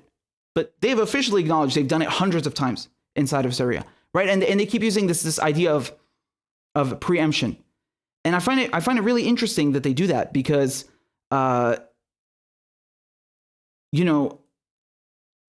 according to their logic, Venezuela, for example, should be allowed to bomb Colombia because the United States has troops along their border, right? By their logic, Venezuela is well within their rights. The U.S. is sending troops and beefing up their presence, trying to threaten them. Of course. Great logic, right? Have you heard any condemnation about this from anyone, from any government, not just the US government, any government? Zero. Not a word. Even the UN has given up, right? Even the UN. So at the same time, today, spotted tonight at Cafe Milano. Well, sorry, this is yesterday now, given the time zone difference. Spotted tonight at Cafe Milano, Secretary of State Pompeo and the head of the Mossad, Israel spy agency. Oh, wow. And of course, as Edward Snowden succinctly pointed out, there is no universe in which this is good news. I wholeheartedly agree. I wholeheartedly agree. You know what's interesting here? I want to point something else out because I don't think people are understanding what's going on in terms of the full picture. This is not just a question of, oh, look, Israel is bombing other countries with impunity and violating their sovereignty, and no one is sanctioning them or punishing them for it on top of it. It's not just that. They're providing military support to ISIS. And no, that's not a stretch. And the US is doing that too, right? So in case you've forgotten, this is from 2016, and this is not the only instance. US airstrike kills dozens of government troops. Again, I love how they always have to use the term government troops or government forces, or usually it'll be regime, because if it's a country the United States or the mainstream media doesn't like, it's a regime. And so the US-led coalition, again, US-led coalition instead of the illegal occupiers, the US-led coalition has admitted its planes carried out an attack in eastern Syria that the Russian army says killed at least 62 Syrian troops fighting ISIS. 62. There's another one where I think they killed even more. And again, I can't keep up. And there was another one just a few months ago where they bombed, there was a convoy of US troops trying to get through a Syrian army checkpoint, and they wouldn't let them through because, fuck you, what are you doing in Syria? Who are you to just demand that you be let through? I mean, this is absurd. Could you imagine the Syrian army demanding to be let through a US checkpoint inside the US? Yeah, that's how absurd it is. So they told them to fuck off, and then the US just bombed the checkpoint. Terrorists, literal terrorists, colonizers, imperialists. So the US is killing Syrian troops fighting ISIS, and Israel is also doing them this courtesy as well, right? This is in the Wall Street Journal from a while back, right? From 2017. Israel gives secret aid to Syrian rebels. Now you might be saying, oh, well, that's just a stretch, right? You're just saying Syrian rebels and equating them with terrorists. No, I'm not. No. For once, I will lower my shoe against Mehdi Hassan, because he did a great interview here with the ex-chief of the Mossad, the Israel spy agency. Listen to what he asks him, okay? This is from 2016. There have been reports that Israel's been treating wounded Syrian rebel fighters in its hospitals on the border, including fighters from Nusra Front, which is, of course, the al-Qaeda proxy in Syria.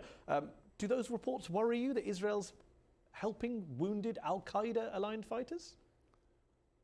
As I said before, in a different context, it's always useful also to deal with your enemies in a humane way.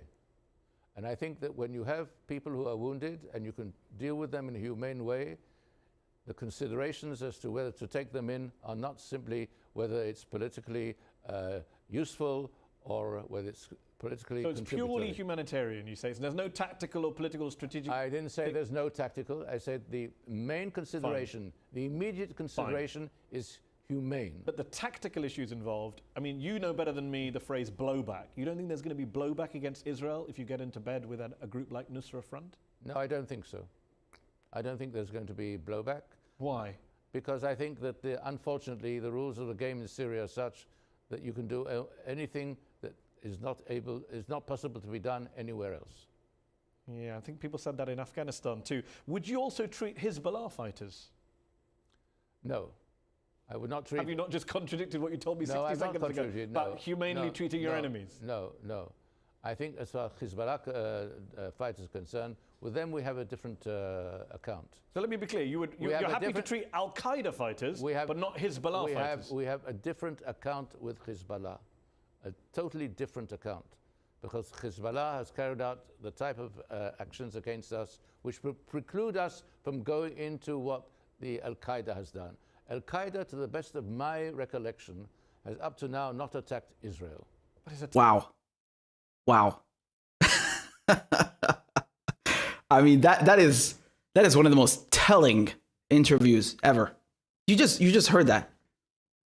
Ex-head of the Mossad, he's straight up saying, yes, we've treated Al-Qaeda fighters, given them medical attention, and so because we're trying to be humane to them, on top of the fact that it's strategically, militarily beneficial to us. It's tactical. And then he says, no, that doesn't apply to Hezbollah because, you know, we have beef with Hezbollah. Al-Qaeda's never attacked us. Al-Qaeda's never attacked Israel. We don't have a problem with them. Holy shit. What the fuck? I mean, if I told you that, you would not believe me. You heard it straight from the horse's mouth. Amazing. Again, I lower my shoe to Mehdi. Astonishing, right? So do you understand? You understand the bigger picture here, right? And I mean, this is such a frequent thing with Israel bombing Syria that even Lebanon, this is from yesterday, even Lebanon has filed a complaint to the United Nations Security Council because Israel keeps violating their airspace on their way to bomb Syria. And of course, their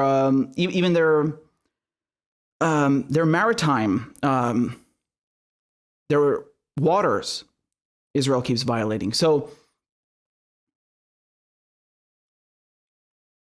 amazing, right?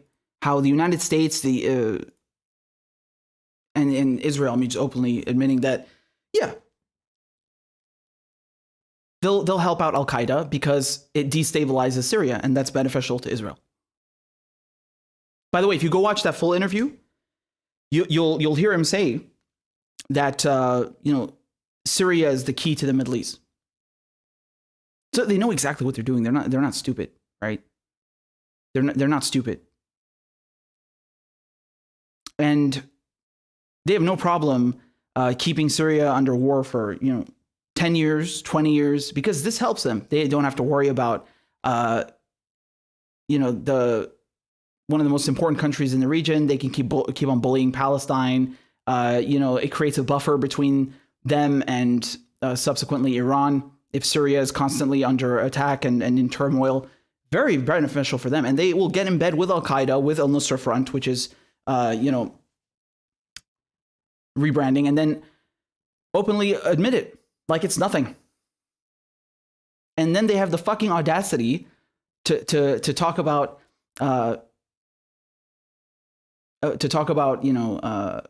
terrorism and atrocities being committed. No. When it comes down to it, just like you saw them arm the Mujahideen, and then, that just as Mehdi Hassan points out, the blowback from that, you had then Al-Qaeda, they have no problem doing that. And just as we saw the British government as well, they have no problem doing that. Once again, this entire experiment, bringing in all these foreign fighters to pour into the country, turn it into chaos, level it entirely, and half the country, been displaced, hundreds of thousands of people killed. They don't give a shit. Why? Because it's strategically beneficial. Unbelievable.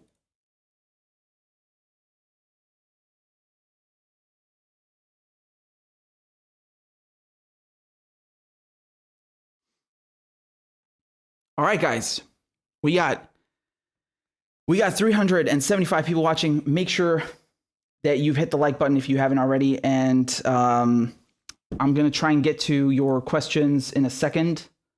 I'm just closing out on a bunch of tabs now to free this up. Okay, hold on.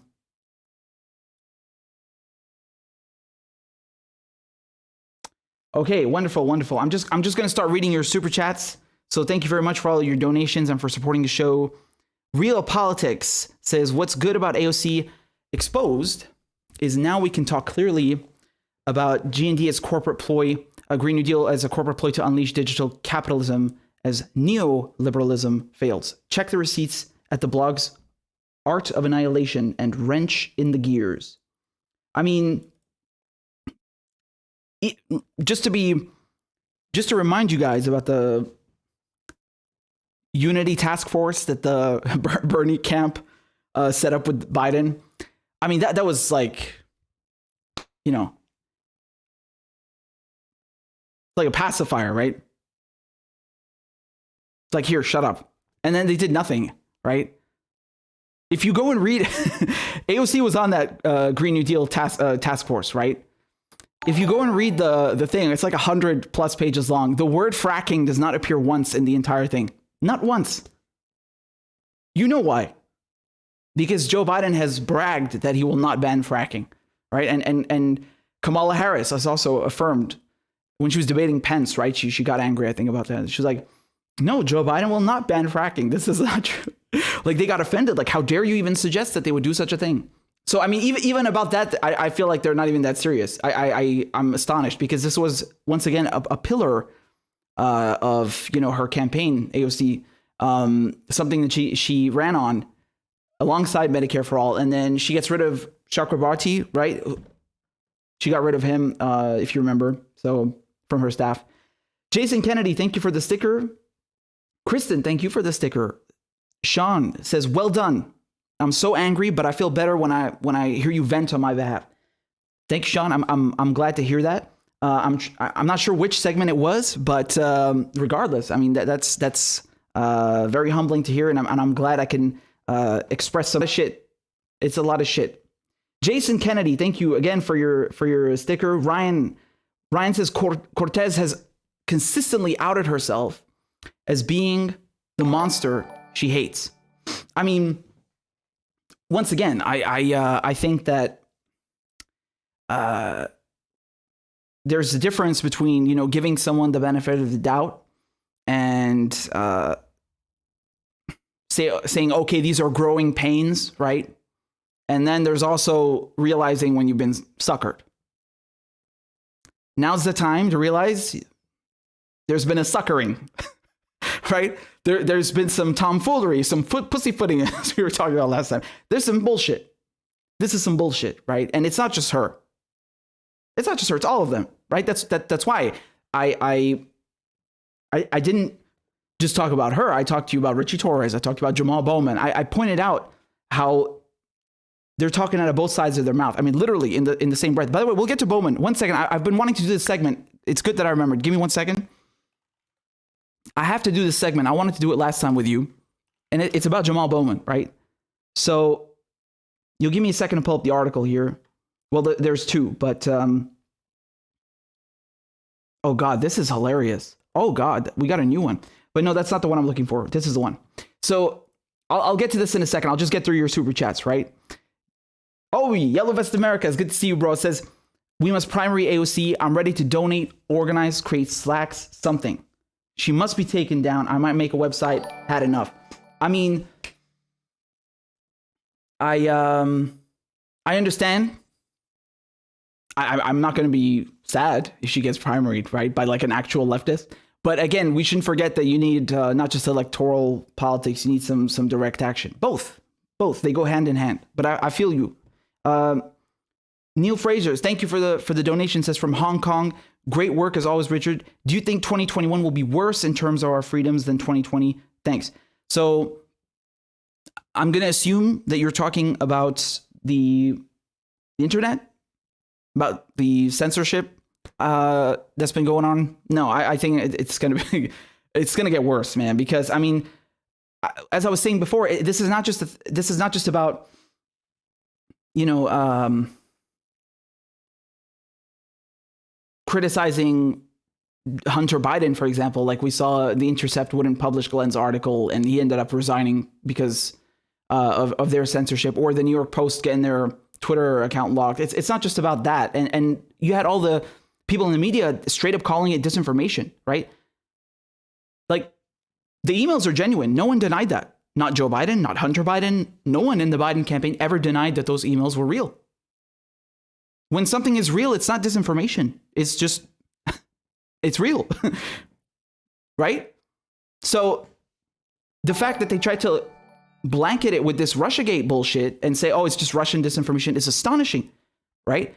And my point here, my broader point is that it's not just about challenging political figures. It's also that, you know, even when you try to report on police brutality, like I was showing you earlier, I got several videos where I'm talking about Jacob Blake, for example, or I was showing just the Black Lives Matter protests in general. Like, they're censoring that as well. And when you look at that, who's that helping? If you make it harder to see these images and what's going on, if you make it harder to access, if you place obstacles and impede people from, you know, being made aware of what's taking place, that's benefiting the perpetrators of those crimes, which is who? It's the power structures, you know, the police, the National Guard, it's the entire establishment is benefiting from that kind of censorship. And then they go and they put like Black Lives Matter in their bio, or change their corporate logo. Like, it's unbelievable, right? So I unfortunately, I don't think it's going to bode too well.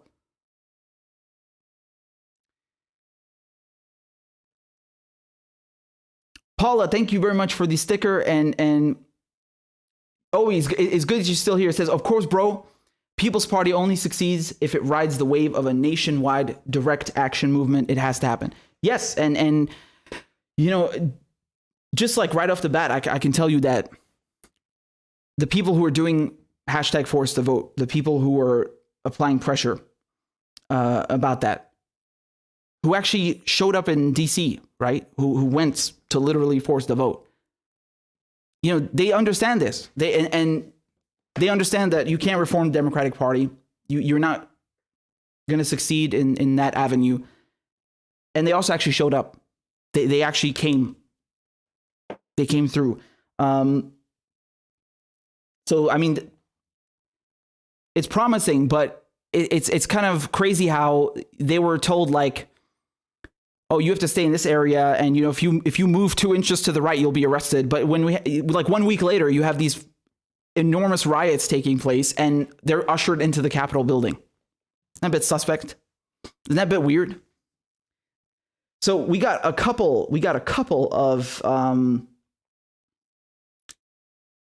super chats on PayPal. Let me read them to you, okay? You'll give me a second. Just give me a second to open this.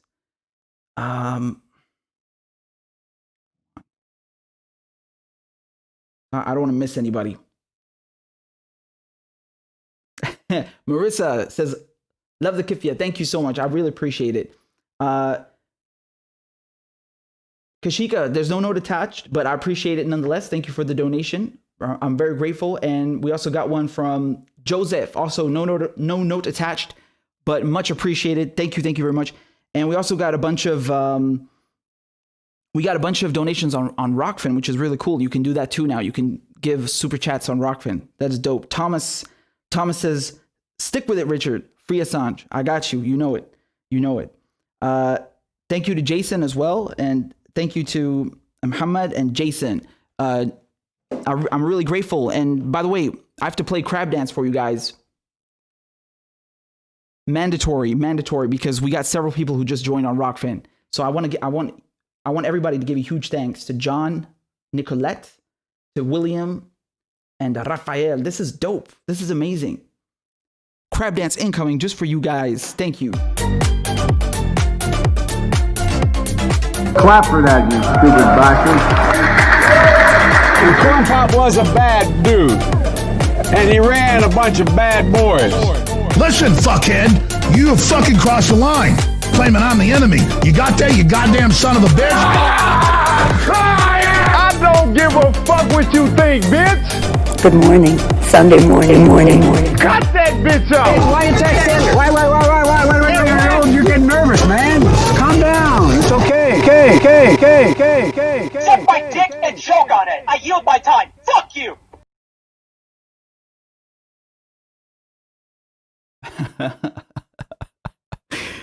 Oh man, that is such a mood. So check this out. I wanted to cover this article with Jamal Bowman. Excuse me. Let me just get to it over here. I'm pulling this up for you. This is brilliant. This is brilliant. So I pulled this up last time, and then I lost my place in the article. So you'll give me just a moment. Right. Mm-hmm.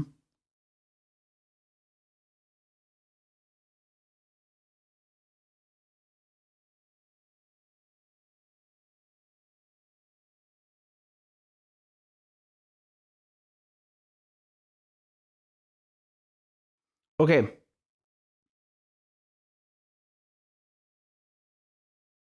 So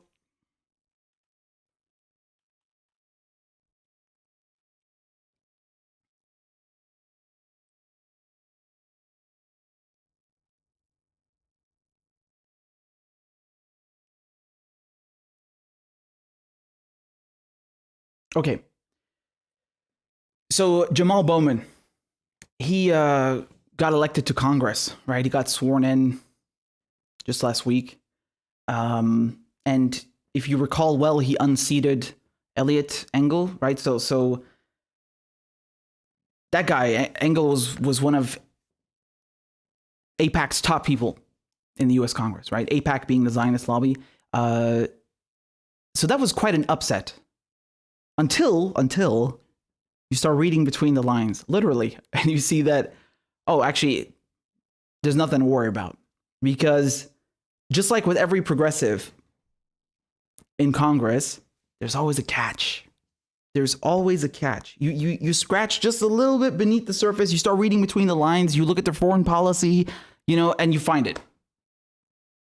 I mean, Richie Torres, who also got elected, he's a full-blown open Zionist. Like, that guy's like, oh yeah, Israel is the beacon of human rights in the Middle East. Meanwhile, they're murdering Palestinians left and right.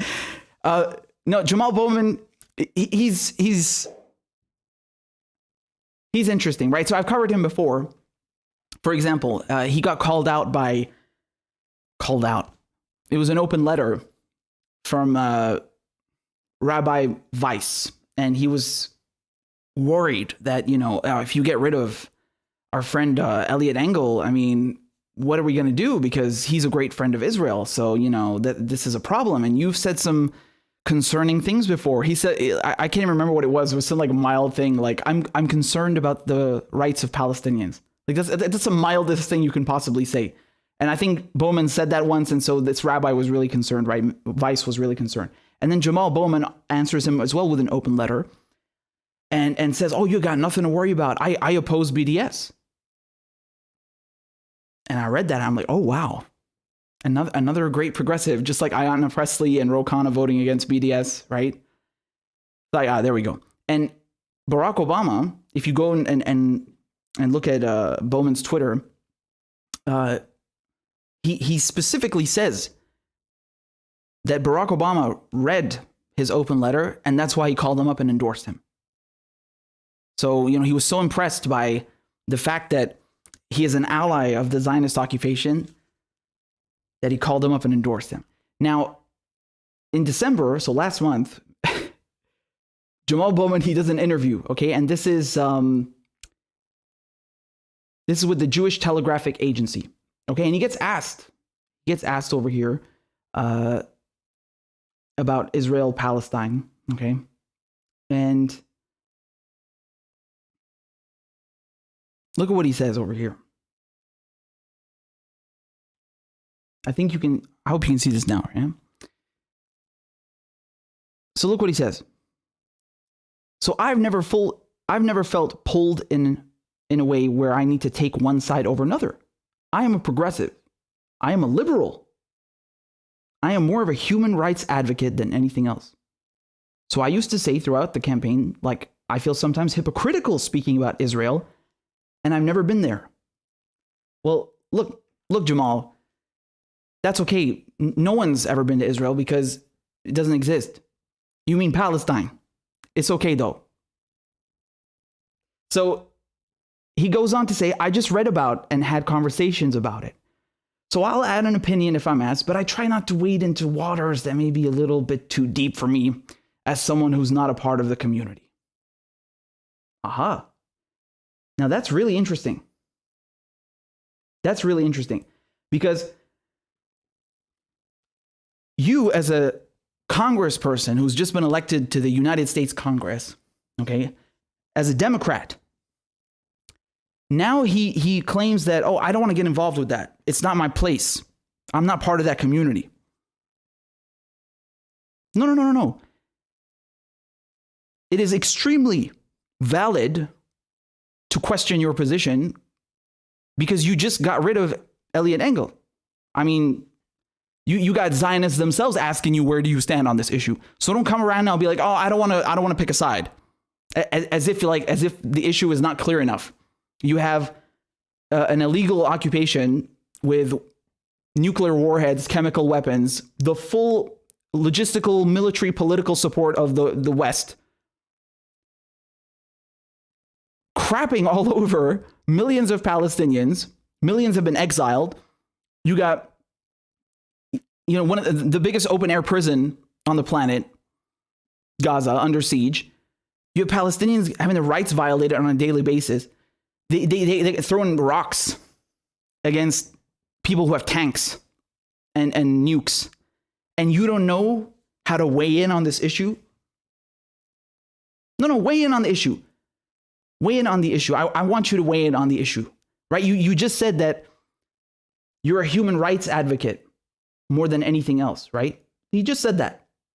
So, I mean, Palestine should be your number one issue. Any human rights advocate would tell you that. That should be your number one issue. And you just ran as a Democrat. The Democratic Party, when they were doing their DNC committee platform just a few months ago, right? Joe Biden personally intervenes to get rid of the word occupation and to say that there will be no conditions on military aid to Israel. That's your party. You just joined that party and got elected to Congress as a member of that party, which advocates unconditional support to Israel and always has. And on top of it, you just took the seat of one of AIPAC's top people. So I know you know what the fuck is going on over there. Don't play stupid with me. This is obscenely obnoxious. I mean,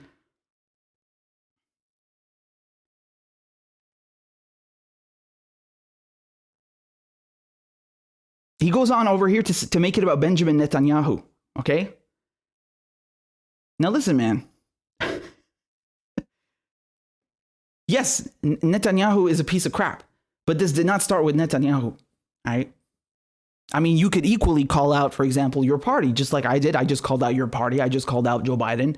And you could go on to call out Barack Obama. Oh, right, he endorsed you for giving them, how much was it again? 3.8 billion per year over 10 years, right? Netanyahu can be a piece of shit without your party enabling him. True? You could do that if you're so concerned with human rights like you claim, right? And look what he says here as well. I love this line. If we're talking about Jews in Israel, we have to talk about the Palestinians in Israel. No, Habibi. There are no Palestinians in Israel. There are Palestinians in Palestine. Okay, I think you're mistaken. This is unbelievable, man. And then he says, we have to talk about annexation and occupation and the behavior of Benjamin Netanyahu if the progressive cause is rooted in human rights, which I think it is. Yes, exactly. And I love what he says here. A threat to anyone's human rights is a threat to everyone's human rights. Exactly. 100%. But then look, he conditions it, just like Bernie Sanders, just like every fucking US politician. And one of the things, he goes on to say, and one of the things I would say often throughout the campaign is, if we're really serious about the long-term safety and security of Israel, we have to uplift the human rights of the Palestinian people. And we have to do better than we're currently doing with regard to that issue. No, the human rights of Palestinians do not depend on anything. Human rights only depend on you being a human. That's the entire notion of human rights. But every time a US politician opens their mouth, right? They have to condition it. Like, oh yeah, we totally care about the human rights of Palestinians as long as Israel has their peace and security. And notice how they make no mention of Palestinians being given statehood. Although, to be fair, I think in this article he does make mention of that. To be fair, let's give him a little bit of credit. But you see how he conditions it? And Bernie Sanders do the same fucking shit. He do the same thing, right? And even then, they called him an anti-Semite. The guy's Jewish. He lost family members, relatives in the Holocaust, and they still call him anti-Semitic. Unbelievable. But notice how they always do that. Like, yeah, Palestinians can have human rights as long as Israel is safe. Oh, how generous of you. I like that. How generous. So this was from an interview in December. And here we have another one from earlier. And I think I covered this with you guys. This was in the Jerusalem Post. This is from August 9th. Jamal Bowman, I am in full support of Israel. And then look at this. Bowman added that he is also in full support of the human rights of the Palestinian people. What the fuck? That's like saying, you know, I am in full support of apartheid South Africa, and I also support the human rights of blacks living under the racist whites in South Africa. You know, it's not a blatant contradiction whatsoever. These two things can be true at the same time. Man, American politicians are fucking unreal. They really are.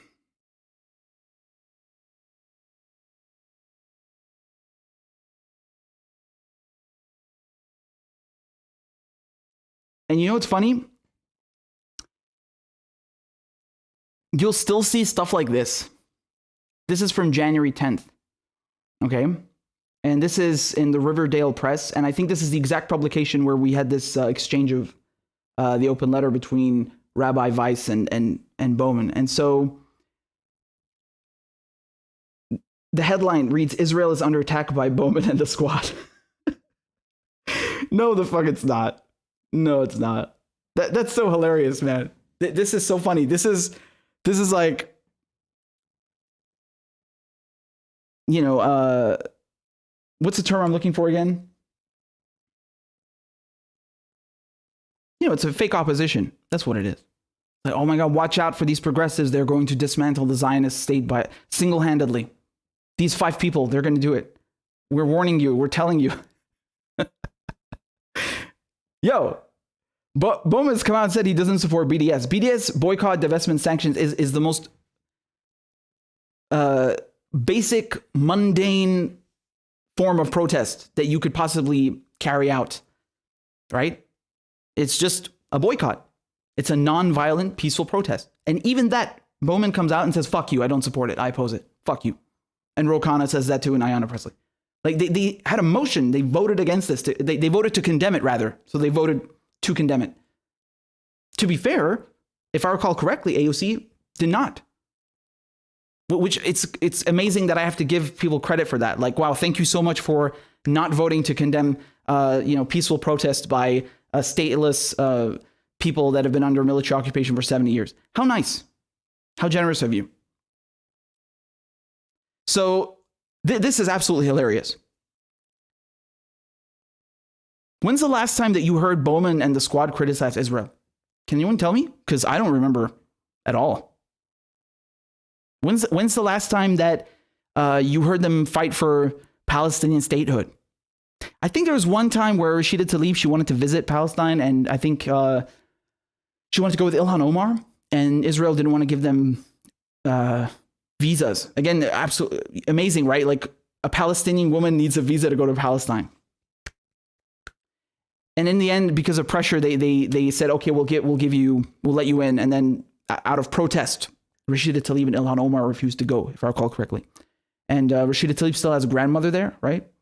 So I think that's the last time I heard any kind of friction. But, you know, this headline is a fucking caricature. I mean, that's hilarious. The squad won't even fight for the fucking things they ran on. I mean, they won't even give you Medicare for all. Never mind fight for Palestine. Next thing they're gonna be saying, look, Jamal Bowman is starting a third intifada. Yeah, okay. Oh man, these people are fucking hilarious. They really are.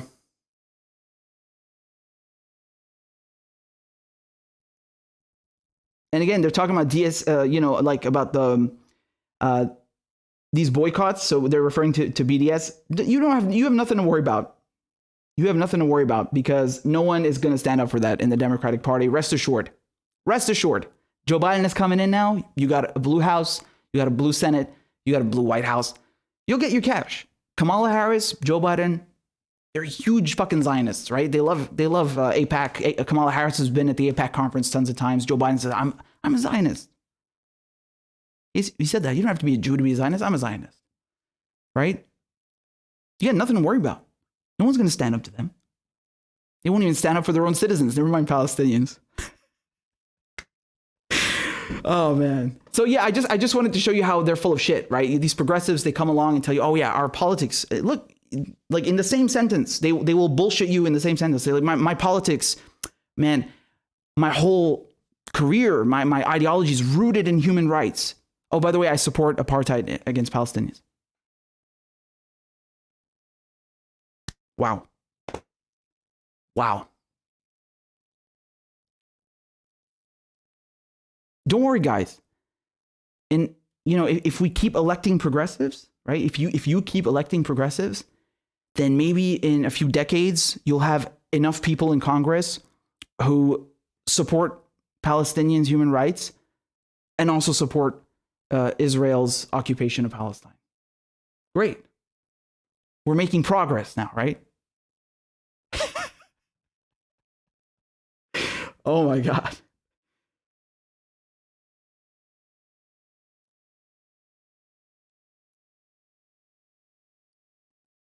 Great. This is great. Emblemed Fate, thank you for the super chat. Says, as an African and Arab, aren't you glad our people will be destroyed and oppressed by the lesser evil? Can't wait for those democracy strikes. Akid Habibi. Akid. Yeah, I'm so looking forward to the the rainbow colored B-52s. We're gonna have solar powered drones. We're gonna have a Green New Deal Pentagon. They'll paint it pink maybe, and then it'll be wonderful, right? It'll be great. Especially since we got Avril Haines coming in now. We got Susan Rice has been left out. She's going on domestic policy. But Joe Biden's whole White House communications team is going to be made up of women, and that's very promising. And we also got Samantha Power in now, right? So she's going to be head of USAID. That's really good. Oh, she ran over a child, by the way, once. Lovely woman. You'll like her a lot. We're so fucked. We're so fucked. Oh, Christ. Ryan, thank you for the super chat. Says, I organize eviction campaign in my city with DSA, and yeah, the national organization is compromised, but my chapter is full of socialist communists working to organize and unite the working class against U.S. empire. That's what I've come to understand, is that you have, again, I'm not too familiar with the leadership of the DSA and I'm sorry, I'm just seeing in the comments some of you are perplexed by Samantha Powers and running over a child. Yeah, that's real. But regarding the DSA, yeah, I've heard that the local chapters are much better than, the national leadership. And so, Christ.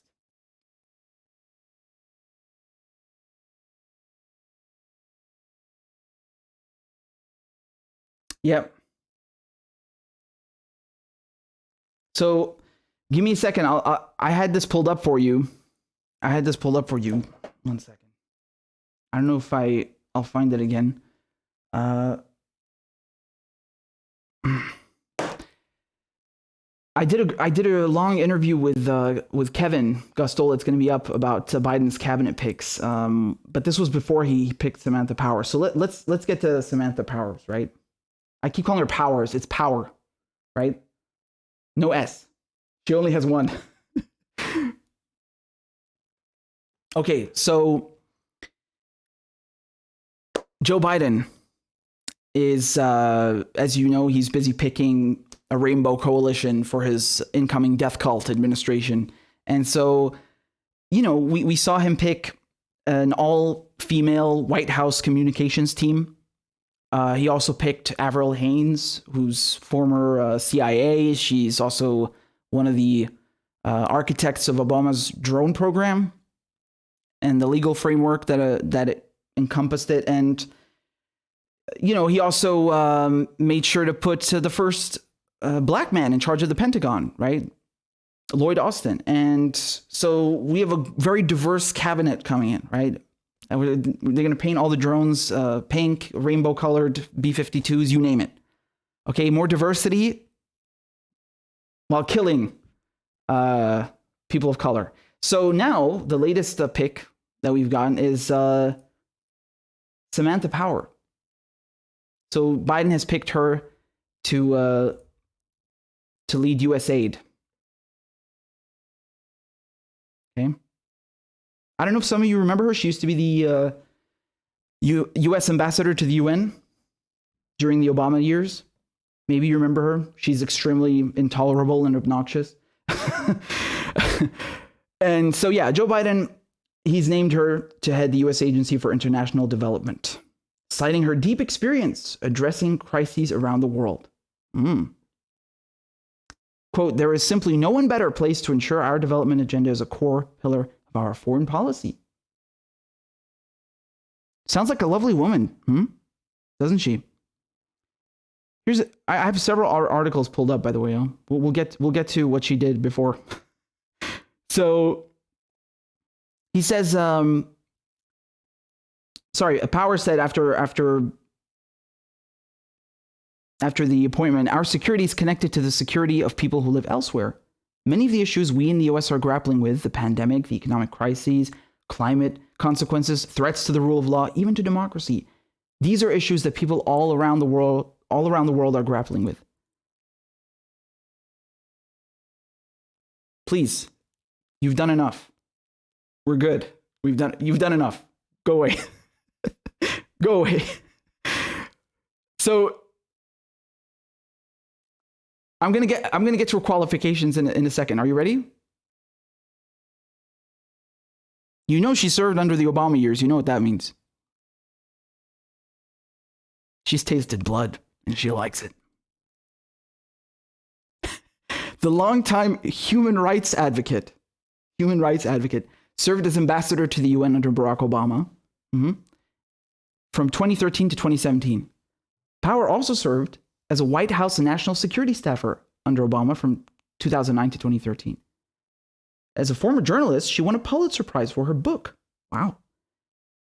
A Problem from Hell, a study of U.S. failure to prevent genocide. Oh. Did Susan Rice help her write that?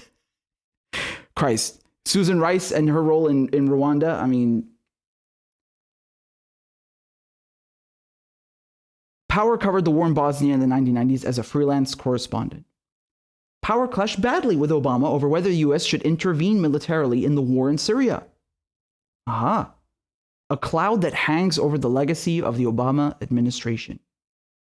Power argued for action, but ended up on the losing side, drawing accusations of betrayal and hypocrisy from many former supporters and colleagues. The U.S. gave limited support and training to rebel groups, but made no direct military intervention. That's a good joke.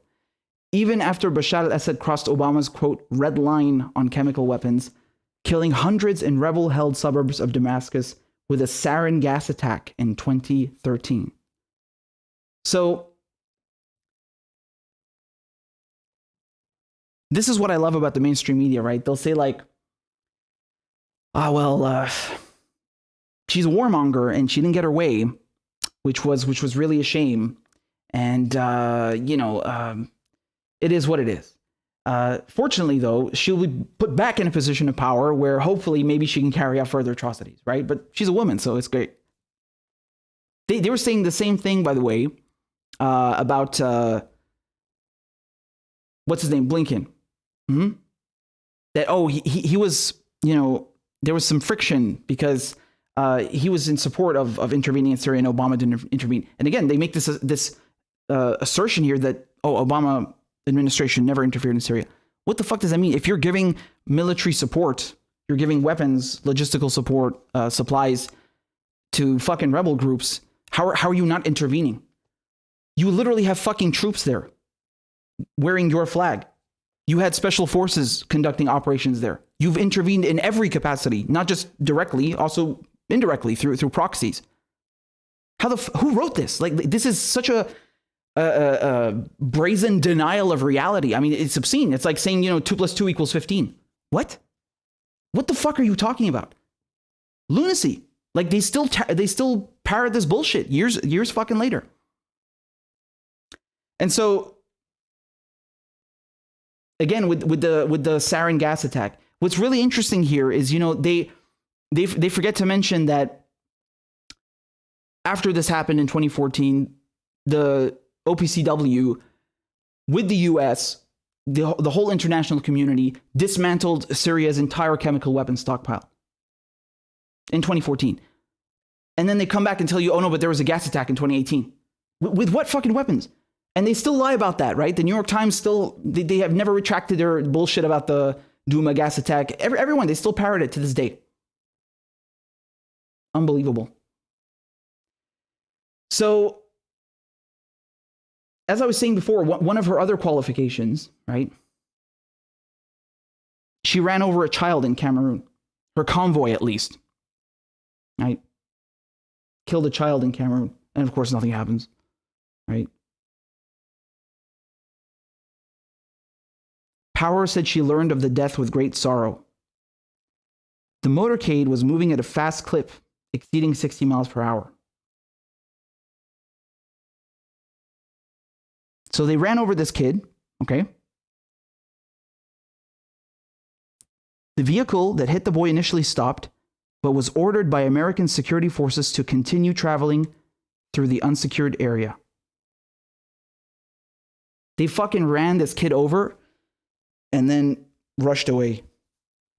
Wow. I mean, this seems to be a habit that American diplomats have of just running teenagers over and driving off, right? I remind you of Anna Sakoulis, if I'm saying her, if I'm pronouncing her name correctly. She killed Harry Dunn in the UK, 19. She fucking ran him over because she was driving on the wrong side of the road, and then she lied about having diplomatic immunity and just fucked off back to the United States. And then the Trump administration is like, nope, we are not extraditing her. And it turns out she's a CIA spy. And the UK government knew that she was supposed to be prosecuted, and they let her get away anyway. Interesting, right?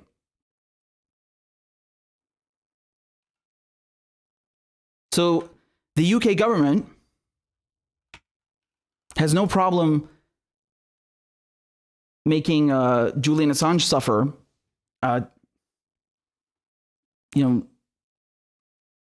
extraditing him to the US.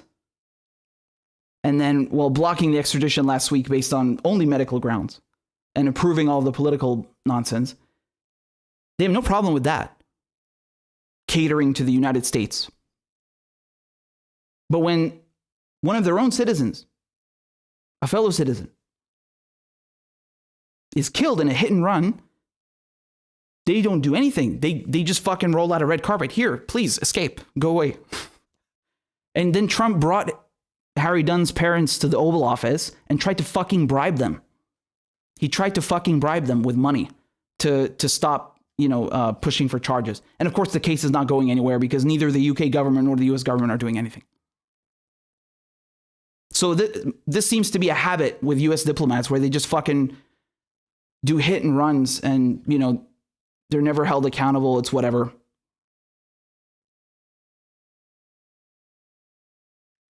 US officials would not comment immediately on any plans for compensation on the boy's family. Wow.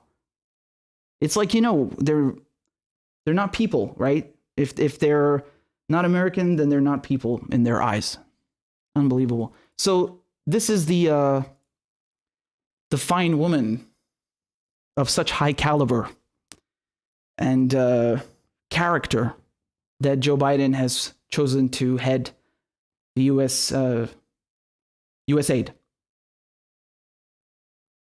A warmonger, you know, hit and run perpetrator. Yeah, it's all good, man. Whatever. She's a human rights advocate and a woman. So what are you complaining about? Be quiet. Be quiet, or else you support Trump and you're a fascist. Fuck.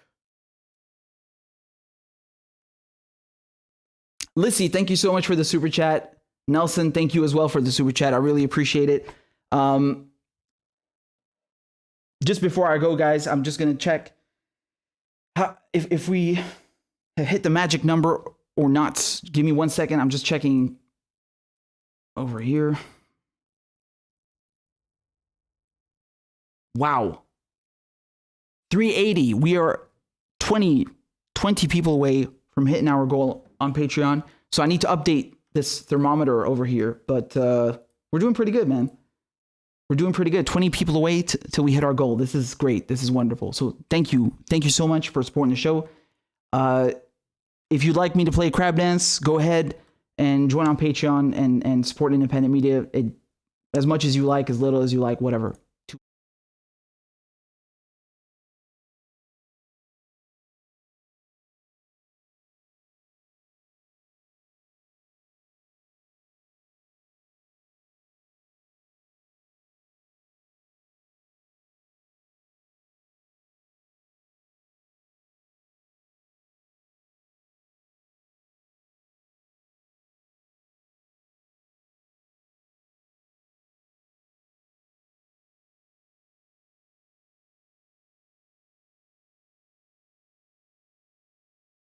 A Venmo, a Cash App, and a PayPal.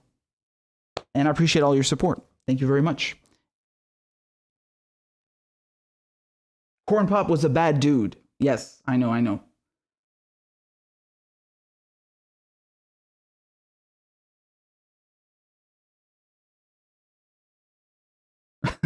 I'm reading your comments, man. This is amazing. This is amazing. Thank you. No. Oh, Hitch says I can hear in the screen this time. Yes, I know. Last time we had a little bit of a glitch, of a technicality. So you couldn't hear me when I was talking in that screen. But there we go. What else was I gonna say? I feel like I'm forgetting something. Okay, my audio is still cutting out on the Patreon page. That's my bad. Sorry. Yeah, I can see why. That was NSA meddling. Okay. We got one from Emblem Fate. Emblem Fate says US killed Patrice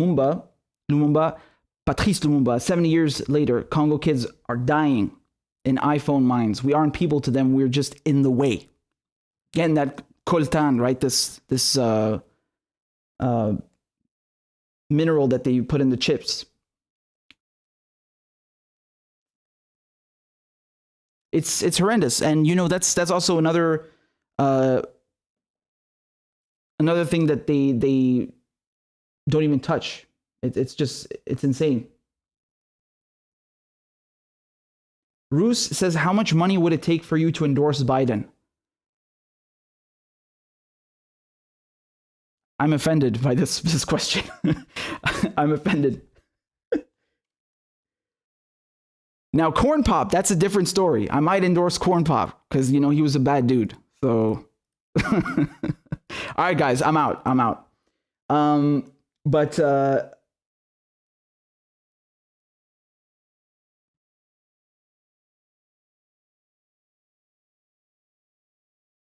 I'm just enjoying your comments. Thank you for tuning in, everyone. Really appreciate your support. Patreon.com/PapiChulomin, and all the links are in the description and in the thing. You know the thing, as Joe Biden says, right? So thanks very much, and I'll see you guys next time. Support independent media. Take care. Brace yourselves for the incoming blue death cult, right? When we have Biden's inauguration in a week. Brace yourselves.